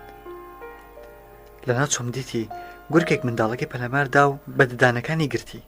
ئەحمەد گەڕایەوە گەیشتە قەراغ و لاقی خلیسکا و منداڵەکەی دیژ ئاوبردی. گورگەکە منداڵەکەی ڕفاند. تووشی شوانێک بوو چەند سەگێکی پێبوو. سەگەکان گورگیان پەلەماردا و گورگ منداڵی فڕێدا و هەڵات. شوان هەڵی گرتەوە و گەورەی کرد. منداڵەکە دیکە کەوتو بۆ چۆم. ئاو بردی تا گەیشتە ئاشێک. ئاشەوان دیتی گرتیەوە و کردی بە کوڕی خۆی. کوڕ گەورە بوو. ڕۆژە گوتی بابە ڕێگام بدە بچم کارێک پەیدا بکەم. دەمەوی یارمەتیت بدەم و تۆ بحەسیتەوە. ئاشەوان ڕێگایدا. ئەو کوڕی کە شوان گەورەی کردبوو ئەویش هەر ئەو کارەی کرد. با بزانین ئەحمەد چ دەکا. دەستی کرد بە گریان و هاوار و سەر لێ شێوا و ڕێگای داگرت. گەیشتە وڵاتێک کە پێش ڕۆژێک شای ئەم وڵاتە مردبوو. خەڵکی ئەم شارە بە جۆری دابوو نەرێت بازی بەختیان هەڵدەدا تا لەسەر هەر کەسێک بنیشێ دەبێتە پاشای ئەم وڵاتە. باز لەسەر سەری ئەحمەد نیشت. خەڵک پیان سیر بوو. کابرای ئاوا ڕەش و ڕوود چۆن دەبێ بێتە پاشا؟ دیارە باس هەڵەی کردووە. ئەحمەدیان بردە ماڵ و دەرگان لەسەر داخست. جارێکی دیکەش بازیان هەڵفڕاند. باس شوشەی پەنجەرەی شکاند و چوو لەسەر سەری ئەحمەد نیشتەوە. خەڵک گوتیان هیچ ناکرێ، ئەو هەرچەند بێگانەیە با ببێتە شا. بەم جۆرە ئەحمەد بوو بە پاشا. ڕۆژێک دوو لاو بۆ کار هاتنە ئەم شارە. هەردووکیان هاتنەکن پاشا. یەکیان بوو بە بەرخەوان و یەکیش بوو بە گوێلەوانی پاشا. واز لەمانە دێنین با بەرخ و گوێرەکە بلەوەڕێنین. با بزانین کەریمی بازرگان چ دەکات. کەریم بە کاروانەوە گەیشتە شارێک کە ئەحمەد پاشای ئەم شارە بوو. دیاری گەورەی بۆ شا برد و گوتی ڕێگام بدا لە شاری تۆ بازرگانی بکەم. ئەحمەد گوتی بڕۆ بازرگانی خۆت بکە و چۆنی دەتەوێ شتی خۆت بفرۆشە. ئەم شۆژ میوانی من بە. شەو بازرگان هاتە کۆشکی پاشا و دەستیان بە قسان کرد. بەڵام کەریم هەر لە فکری ژنەکەیدا بوو، چونکە هەمیشە لەگە خۆی دەیبردا هەموو شوێنێ. لە ماڵی پاشا زۆر گیر نەبوو، ویستی بڕۆ. ئەحمەد پرسی بوازۆ دەڕۆی؟ دانیشە قسام بکەین. پاشا سەلامت لێبێ، خێزانم لەگەڵمە و تەنیایە و دەترسم بترسێ. پاشا گوتی شوانەکانم بانکەن. کە هاتن گوتی بڕۆن لە خێوەتی بازرگان کە ژنەکەی لەوێ دانووسووە ئێشک بکێشن. ڕۆشن و ئێشکان دەکێشە. یەکیان پرسی تۆ کوڕی چێی؟ بە کوڕی ئاشەوانم دەزانن، بەڵام باوشی ڕاستیم شوان بۆ و ناوی ئەحمەد بووە. پێم بڵێ تۆ کوڕی چێی؟ منش کوڕی شوانێکم بەڵام دەڵێن باوکم ناوی ئەحمەد بووە و ئەوی شوان بووە. دایکت ناوی چی بوو؟ ناوی زڵێخا بووە. دایکی منش ناوی زڵێخا بووە. بەڵام زڵێخا لە خێوەتدا ئەم قسانەی گوێ لێ بوو. پاشان یەکیان لەوێ تری پرسی گوندەکە ناوی چی بوو؟ حەیدەربەک. ناوی گوندەکە منش حەیدەربەک بووە.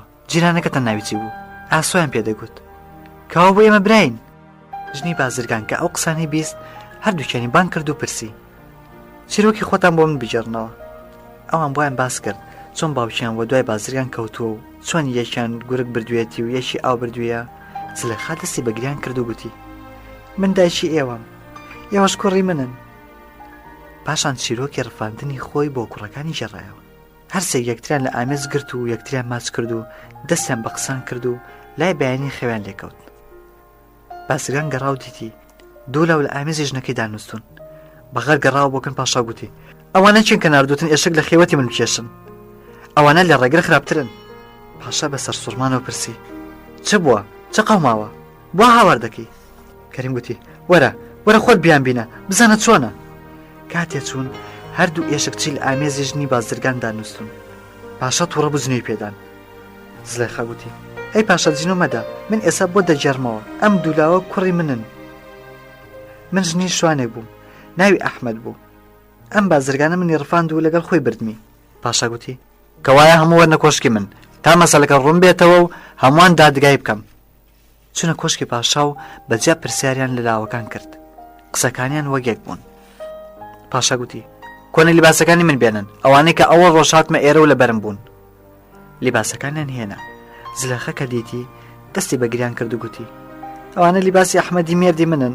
پاشا گوتی ڕاستە ئەوانە لیباسی من و منیش ئەحمەدی مێردی تۆم. هەر لەوێ بازرگانیان کوشت. ئەحمەد پاشا و ژن و کوڕەکانی پێکشکر و شاد بوون. خۆشەویستان، ئێمەش لێرەدا بەجێتان دێڵین تا سبینی و شادبوونەوەمان بەخواتان ئەسپێرین. هەر شاد.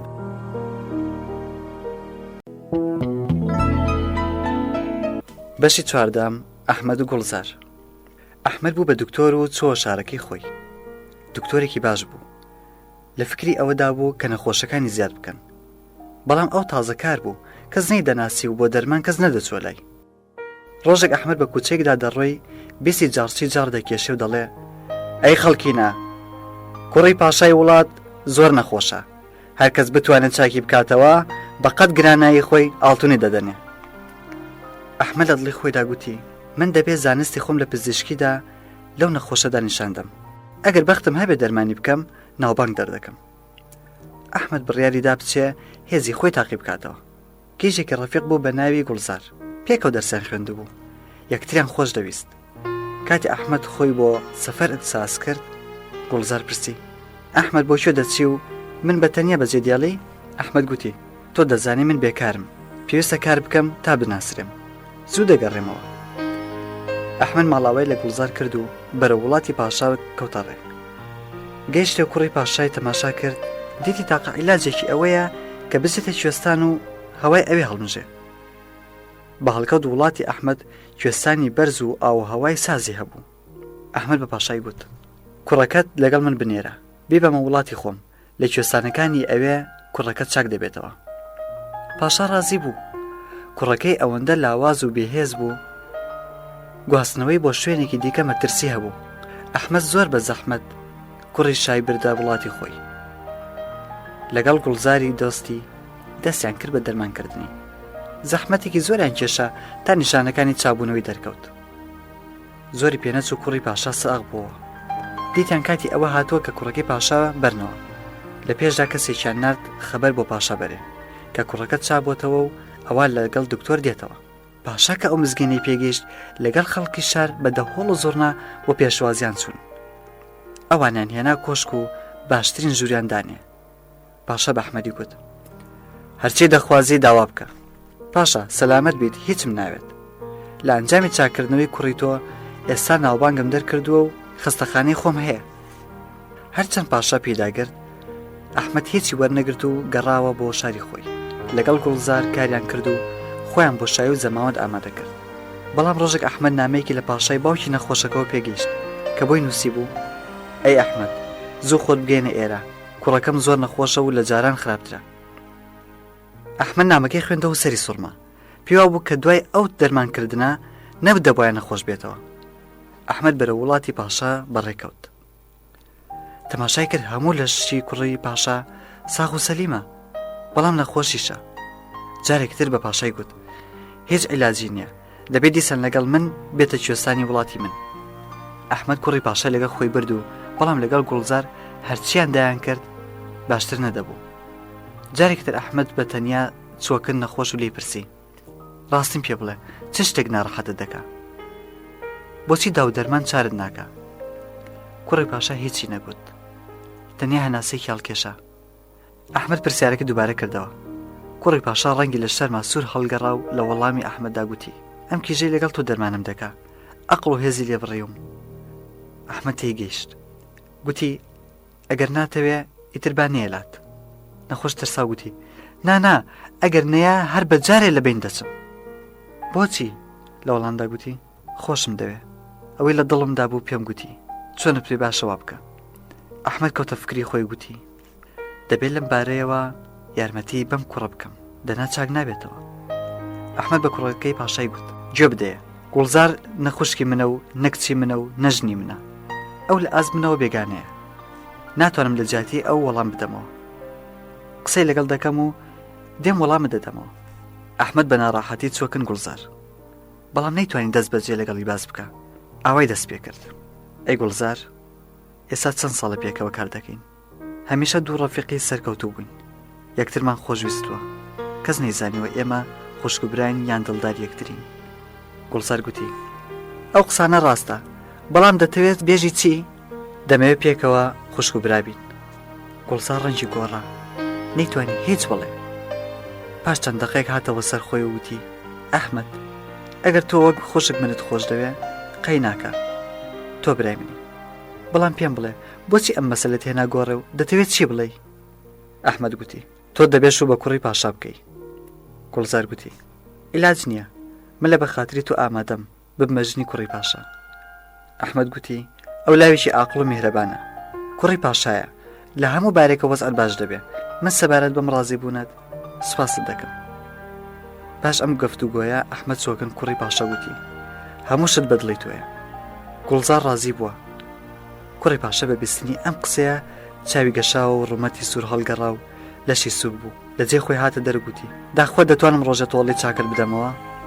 پاش چەند ڕۆژە کوڕی پاشا بە یەکجاری چابووە. ئەحمەد ئاهەنگی شایی و مارەکردنی ئامادە کرد و پاش مارە و زەماوەند هەرسێکیان ئەحمەد و گوڵزار و کوڕی پاشا بەرەو لای شاکەوتنە ڕێ. مزگەنی هاتنەوەی کوڕی پاشایان بە بابی برد و گوتیان ئەحمەدی کوڕی چاک بۆتەوە و ژنیشی هێناوە. پاشا کەیف خۆش بوو، چۆ پێشوازیان و جێژنێکی بەربڵاوی ساز کرد. پاشان بە ئەحمەدی گوت: نازانم چۆن چاکر بدەمەوە، هەرچی دەتەوێت لە ماڵی دنیا بخوازە. ئەحمەد گوتی: پاشا سەلامەت بی، من هیچم ناوێ، ئێستا لە سای کوڕەکەت لە تۆ کەمترم نییە. ماڵ ئاوای خواست و بۆ وڵاتی خۆی گەڕایەوە. گەیشتەوە شار دیتی هەرە ئایکی سەیرە. ئەحمەد کەوتە فیکرەوە و تووشی منداڵێک بوو. پرسیاری لێ کرد: ڕۆڵە گیان چ قەوماوە؟ دەڵێ چ قەوماوە؟ 3 ڕۆژە خەستەخانەی ئەحمەد دەسووتێ، بەجارێ بۆتە خۆڵەمێش. ئەحمەد بەبستنی ئەو خەبەرە ڕەنجی گۆڕا و ئەژنۆی لەرزین و دڵە کوتەوە گرتی، هەر لەوێ دانیشت. فکری کردەوە لەم شاردا جگە لە من ئەحمەدی دیکەی تێدایە، بێگومان خەستەخانەی من ئاگری تێبەر بووە. بە زەحمەت خۆی گەیاندە خەستەخانە و دیتی داری لەسەر بەردی نەماوە، کاولێکە نەبێتەوە. ئێستا چی بکەم؟ بچمە کوێ؟ جێگا و ڕێگام نییە، چی یارمەتیم دەدا؟ لەو فکرانەدا کوڕی پاشا هاتەوە بیری گوتی: دەچمەکن ئەو تا یارمەتیم بدا. ئەحمەد ئیدی پارەی نەما و لیباسەکانی فرۆشت و بۆ لای وڵاتی کوڕی پاشا کەوتە ڕێ. ڕێگایەکی دوور بوو، چەند ڕۆژ نە هیچی خوارد و نەخۆشی شوشت و نەحەسایەوە. کەسێک تەماشای کردبایە نەیدەزانی کە ئەو دکتۆرە، لایوا بوو شوانێکە ساڵهای ساڵە لە چیا بووە و ئینسانی نەدیەوە بۆتە وەحشی، مێشش لێی دوور نەدەکەوتەوە. بەم سەر و سیمایەوە چۆ ماڵی کوڕی پاشا. لە دوورەوە دیتی گوڵزار و کوڕی پاشا لە پەنجەرە وەستاون قسان دەکەن. کە ئەحمەدیان بینی پەنجەران پێوەدا و ڕۆشتن. ئەحمەد پێی سیر بوو، لە دڵی خۆیدا گوتی: ئەی خودا، بۆچی وات کرد؟ بێگومان منیان نەناسی. ئەحمەد چۆ پێش و بە دەرکەوانی گوت: بڕۆ بە کوڕی پاشا بڵێ کە ئەحمەدی دکتۆر داوات دەکات. دەرگەوان چوە بە کوڕی پاشای گوت. لە وەڵامدا کوڕی پاشا گوتی پێ بڵێ کاتی نییە و نایەتە لای، ئیتر چی لە من دەوێ؟ دەرگەوان گەڕایەوە پەیامی کوڕی پاشای پێگەیاند. ئەحمەد کەوەی بیست بەجارێک تێک چوو، نی دەزانی چ بکە، لیباسیشی نەما بوو بیفرۆشێ و سەفەری ڕێگای پێ بکاتەوە. لە دڵی خۆیدا گوتی با بچم حەماڵی بکەم. چۆر لەنگەرگای کەشتی و دەستی بە حەماڵی کرد. ماوەیەکی زۆر خەریکی حەماڵی بوو.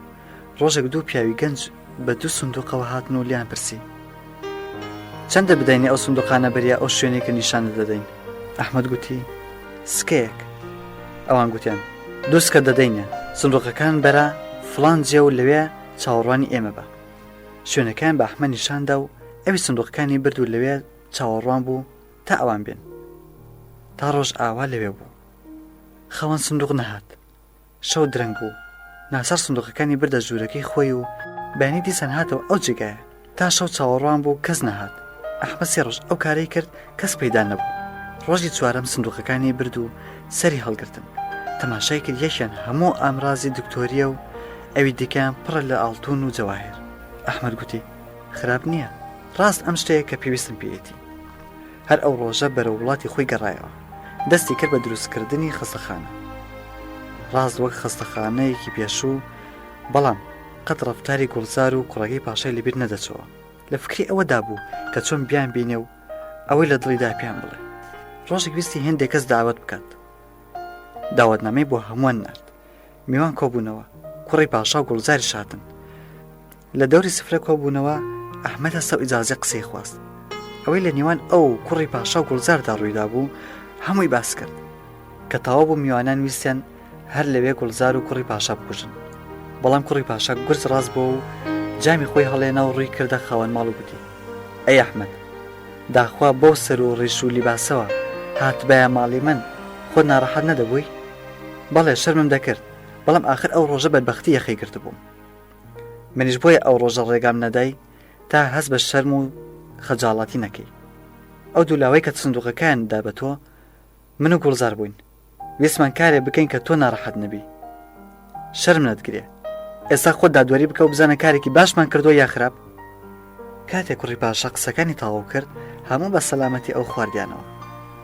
کوڕی پاشا خوشکێکی جوانی هەبوو، دایان بە ئەحمەد و ئەوان بە ئەوەتی خۆیان گەشتن و داسانی ئێمەش تەواو بوو.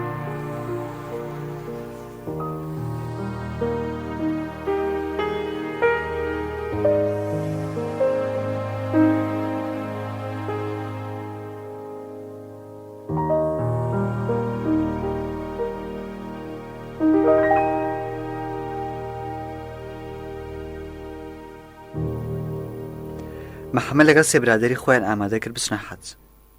ماوەیەک بە ڕێگادا ڕۆشتن. ئەسپی محەممەد وەستا بە ڕیفقەکانی گوت ئێوە بڕۆن خواتان لەگەڵ، من لەگەڵ ئێوە دەرناچم. ئەوان ڕۆشتن. محەممەد لە ئەسپ دابەزی و زینی لێ کردەوە بە ڕڵای کرد بلەوەڕێ. پاش حەسانەوە ئەسپی زین کردەوە و سوار بوو کەوتە ڕێ. گەیشتە چادری سەحرا نشینان.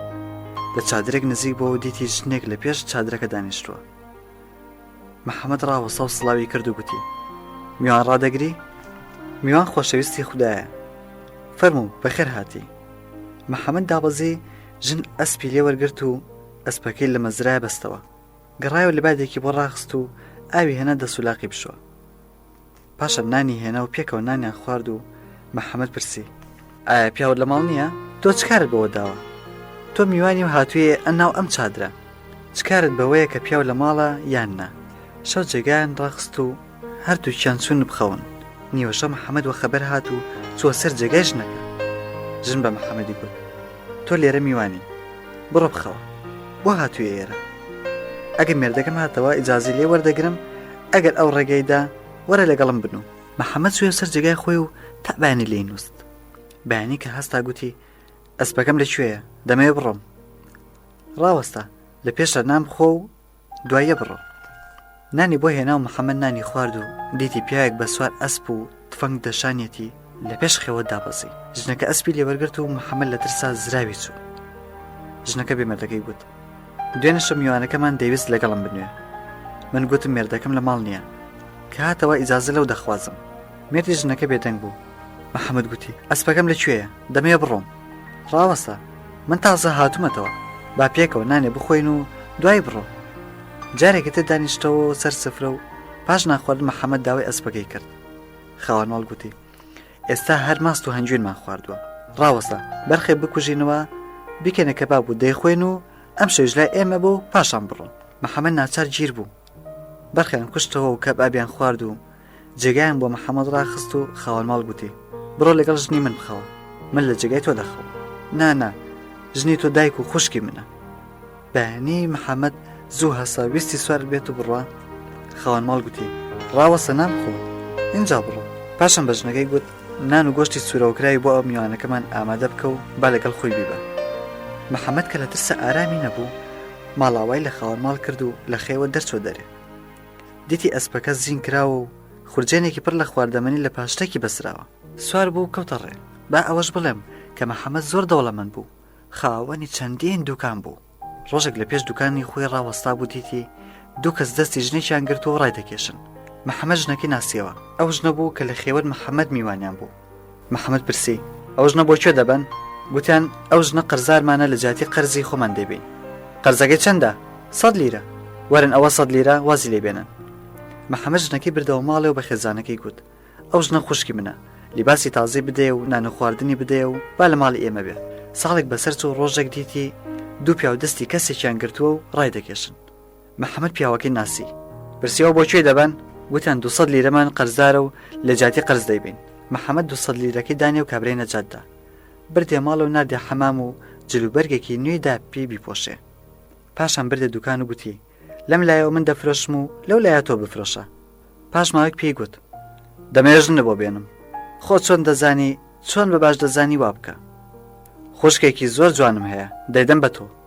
با ئەوەش بڵین کە ژن و مێرد هیچیان یەکدریان نەدیبەوە و محەممەدیشان نەناسی بووە. محەممەد کابرای بردە کرد ژنەکەی و ئەو کاتە بە تەواوەتی یەکتریان ناسیەوە و زۆر خۆشحاڵ بوون. مێردە ژنەکەی پرسی تۆ چۆن کەوتیتە ئێرە؟ ژن گوتی 100 لیرە قەرزار بووم، قەرزارەکان منیان گرت و محەممەدیش منی نەجاتدا. مێردەکەش گوتی بۆ ڕزگاری منیش 200 لیری دا بە قەرزارەکان و منیشی نەجاتدا. ژن و مێرد 7 ساڵ لای محەممەد گیرسانەوە. ڕۆژێک پیاوەکە بە ژنەکەی گوت ئێمە 7 ساڵە لە بۆ ئەرباب کار دەکەین، تۆ بڵێ بای 300 لیرە کارمان نەکرد بێ. بەڵام محەممەد لە چیاکی نزیک شوێنەکەی خۆی خێوەتێکی هەڵدا، مێگە لە مەڕ و ڕەوە ئەسپ و ماڵاتی لەگەڵ فەرش و لیباس و خواردەمەنی برداوێ. ڕۆژێک مێردی ژنەکە بە محەممەدی گوت ڕێگامان دەبڕین.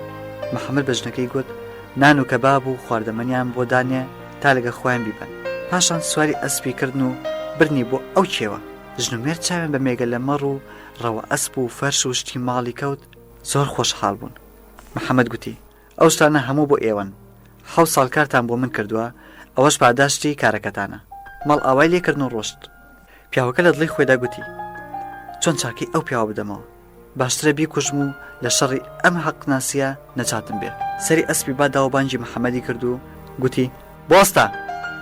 محەممەد لە مەبەستی گەیشت و ڕاوەستا. کابرا لێی نزیک کەوتەوە گوتی تۆ ئەو هەموو چاکە لەگەڵ من کرد، ئێستا چۆن تۆڵی بکەمەوە؟ دەبێ بتکوژم و لە ژێرد باری ئەم چاکەیە خۆم ڕزگار بکەم. چما تۆ من ناناسی؟ من ئەو کەسم کە میوانی تۆ بووم و دەمێز لەگەڵ خێزانت بنوم. ئەو پێی گوت تۆ لە جاتی ئەوە ڕێزە لێگرتم؟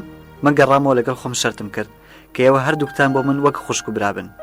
من هێشتا نیوەی ئەم چاکەشم تۆڵە نەکردوتەوە کە تۆ لەگەڵ منت کردبوو. هەردوو یەکتریان لە ئامێز گرت و ژن و مێرد لە خێوەتدا ژیانیان بردەسەر و محەممەدیش گەڕاوە لای ژنی خۆی و هەمویان بە خۆشی و شادی ڕۆژگاریان بردەسەر.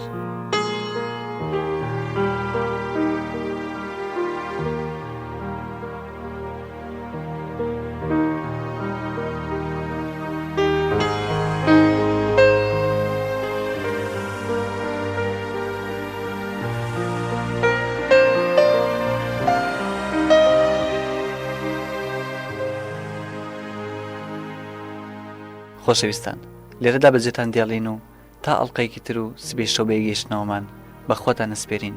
هەر شاد بن.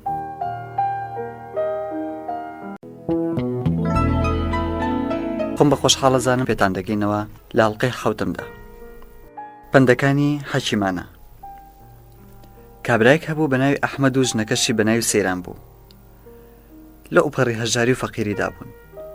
ڕۆژێک ئەحمەد بە خێزانەکەی گوت دەچمە شار و کارێک پەیدا دەکەم بەڵکو پارێک بۆ دەست بێنم و خەرجی بکەین. خۆی ساز کرد و کەوتە ڕێ. چەند ڕۆژ و چەند شەوان بەڕێکەوت.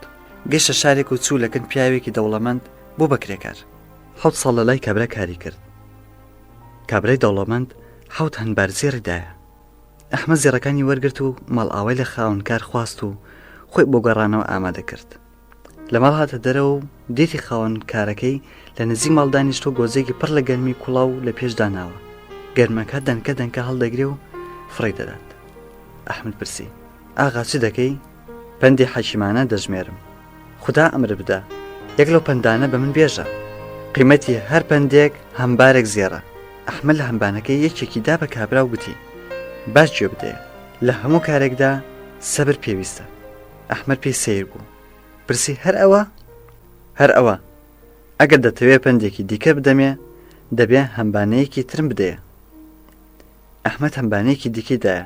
کابرای دەوڵەمەند گوتی لەبیر مەبەوە کە جوانتر لە هەموو کەس ئەو کەسەیە کە دڵت پەسەندی دەکا. ئەحمەد هەمبانی سێەم و چوارەم و پێنجەم و شەشەم و هەفتەمیشی دایە و 7 پەندی حەکیمانی وەرگرت. تا شتێکت لێ داوا نەکەن هیچ مەدە بە کەس. ڕازی خۆت لەگەڵ ژنەکەت باز مەکە. ئەگەر لە شوێنی زێردا دانیشتووی لەگەڵ ئەو کەسە قسە مەکە کە لە بەرامبەرت دانیشتووە. کاتێ دەچیەوە ماڵ هەرچی لە ڕێگادا لەبەر سوکتر بێ هەڵیگرەوە. لە جەیەک دانیشتووی هەڵمەستە. ئەحمەد جارێکی تر وە پێش 7 ساڵ یەک پولی ڕەشی نەبوو. ڕاستە کە 7 پەندی حەکیمانی فێر بووە بەڵام پەندی حەکیمانە سکتێر ناکە. ئەحمەد دەبوایە خۆی و منداڵەکانی تێر کرد بە برسی و هیلاشی ڕێی ماڵی داگرت. دیتی کاروانی خستوێتی. گوتی با بچم بەڵکم خواردنێکم بدەنێ. جۆکن بازرگانی گەورە سڵاوی کرد. بازرگان پرسی کێ و بۆ شوێ دەچی؟ ڕێبوارم. باشە دانیشە نام خۆ تا پاشان قسام بکەین. ئەحمەد خواردنی تا تێر بوو خوارد. دوایە بازرگان پرسی کێ و بۆ شوێ دەچی؟ ئەحمەد گوتی خۆشم نازانم 7 ساڵە بەدوای کاردا لە ماڵ هاتوومەتە دەرەوە بەدەستی بەتاڵش دەگەڕێمەوە. بازرگان گوتی دەتەوێت لای من کار بکەی؟ بۆ نە دیارە دەمەوێ. بەڵێ. ئەحمەد بوو بە خزمەتکاری بازرگان و کاتێ ڕۆژ ئاوا بازرگان خزمەتکارەکانی بان کرد و گوتی باشە کامەتان دەچنە چاڵاو ئاو بێنن دەبێت بەر لە ڕۆیشتن حوشتەکان ئاو بدەین. ئەحمەد دیتی خزمەتکارەکان هەرێکرد لەگەڵ یەک قسان دەکەن. بە چەند دەستێک دابەش بوون و ئەو تەنیا ماوەتەوە. ئەحمەد پرسی چ نەخشەیەکیان هەیە؟ نەکا خەیاڵی کوشتنی منیان هەبێ. خزمەتکارەکان گوتیان ئەم قسانە چییە؟ بۆچ دەتکوژین؟ ئەرباب دەڵێ یەک لە ئێمە بچێتە چاڵاو ئاو بێنێ. ئێمە دەزانین هەر کەسێکی بچێتە ئەم چاڵاوە بە زیندوی نایەتەوە. ئەحمەد گوتی من دەچم.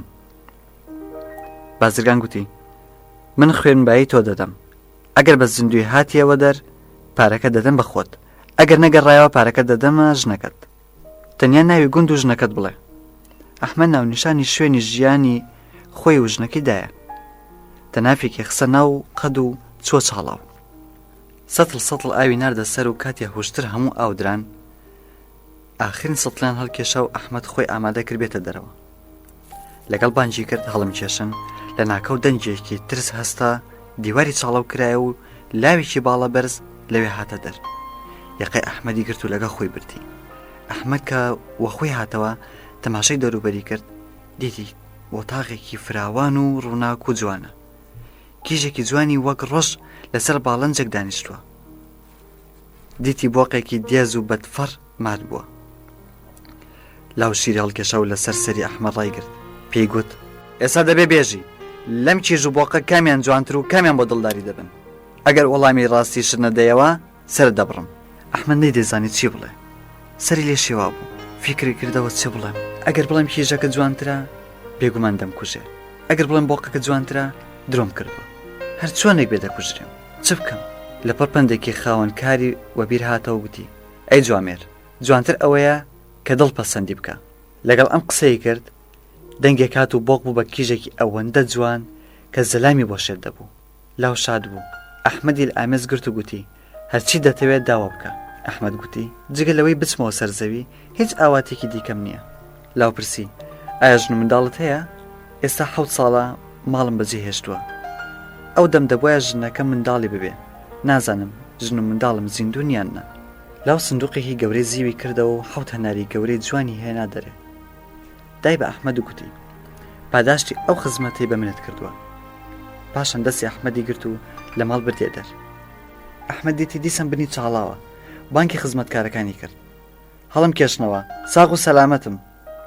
ئەحمەدیان هەڵکێشاوە.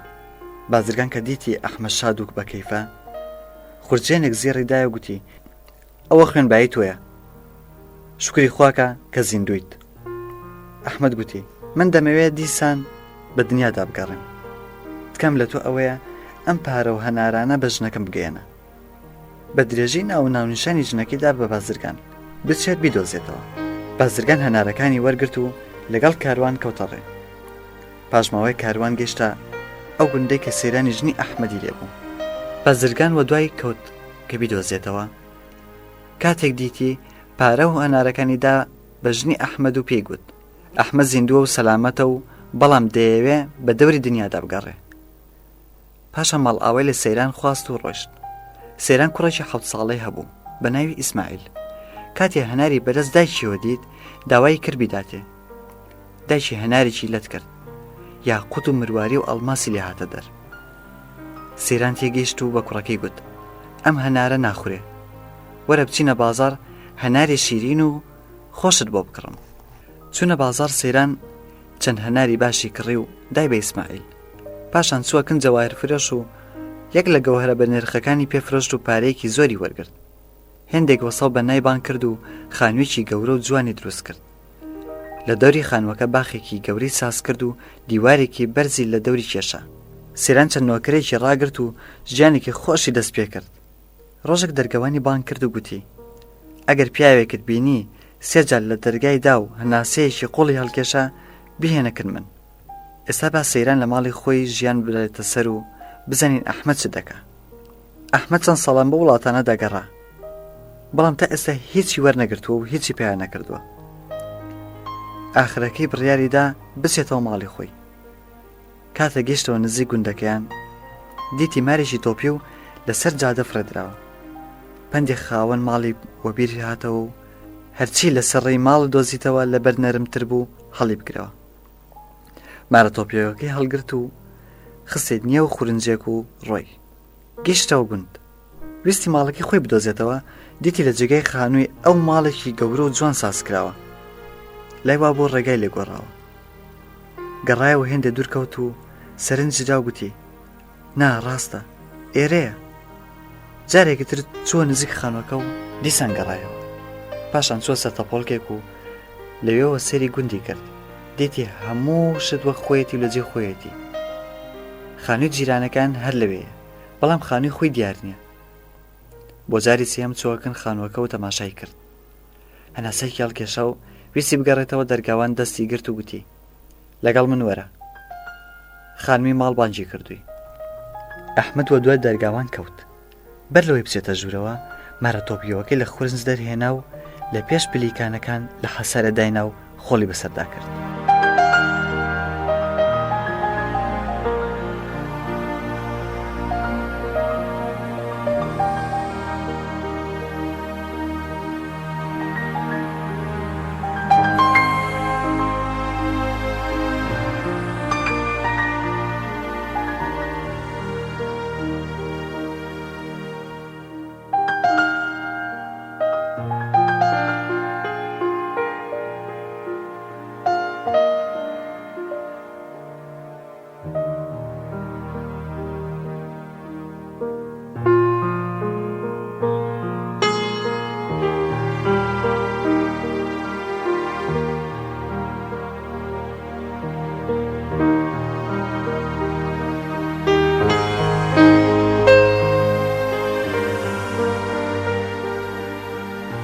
خۆشەویستان، لێردا بەجێتان دیاڵین و تا سبینی و بێگەیشتنەوەمان بۆ درێژەدان بە باسەکەی ئەحمەد و سەیران بە خۆتان ئەسپێرین. هەر شاد بن.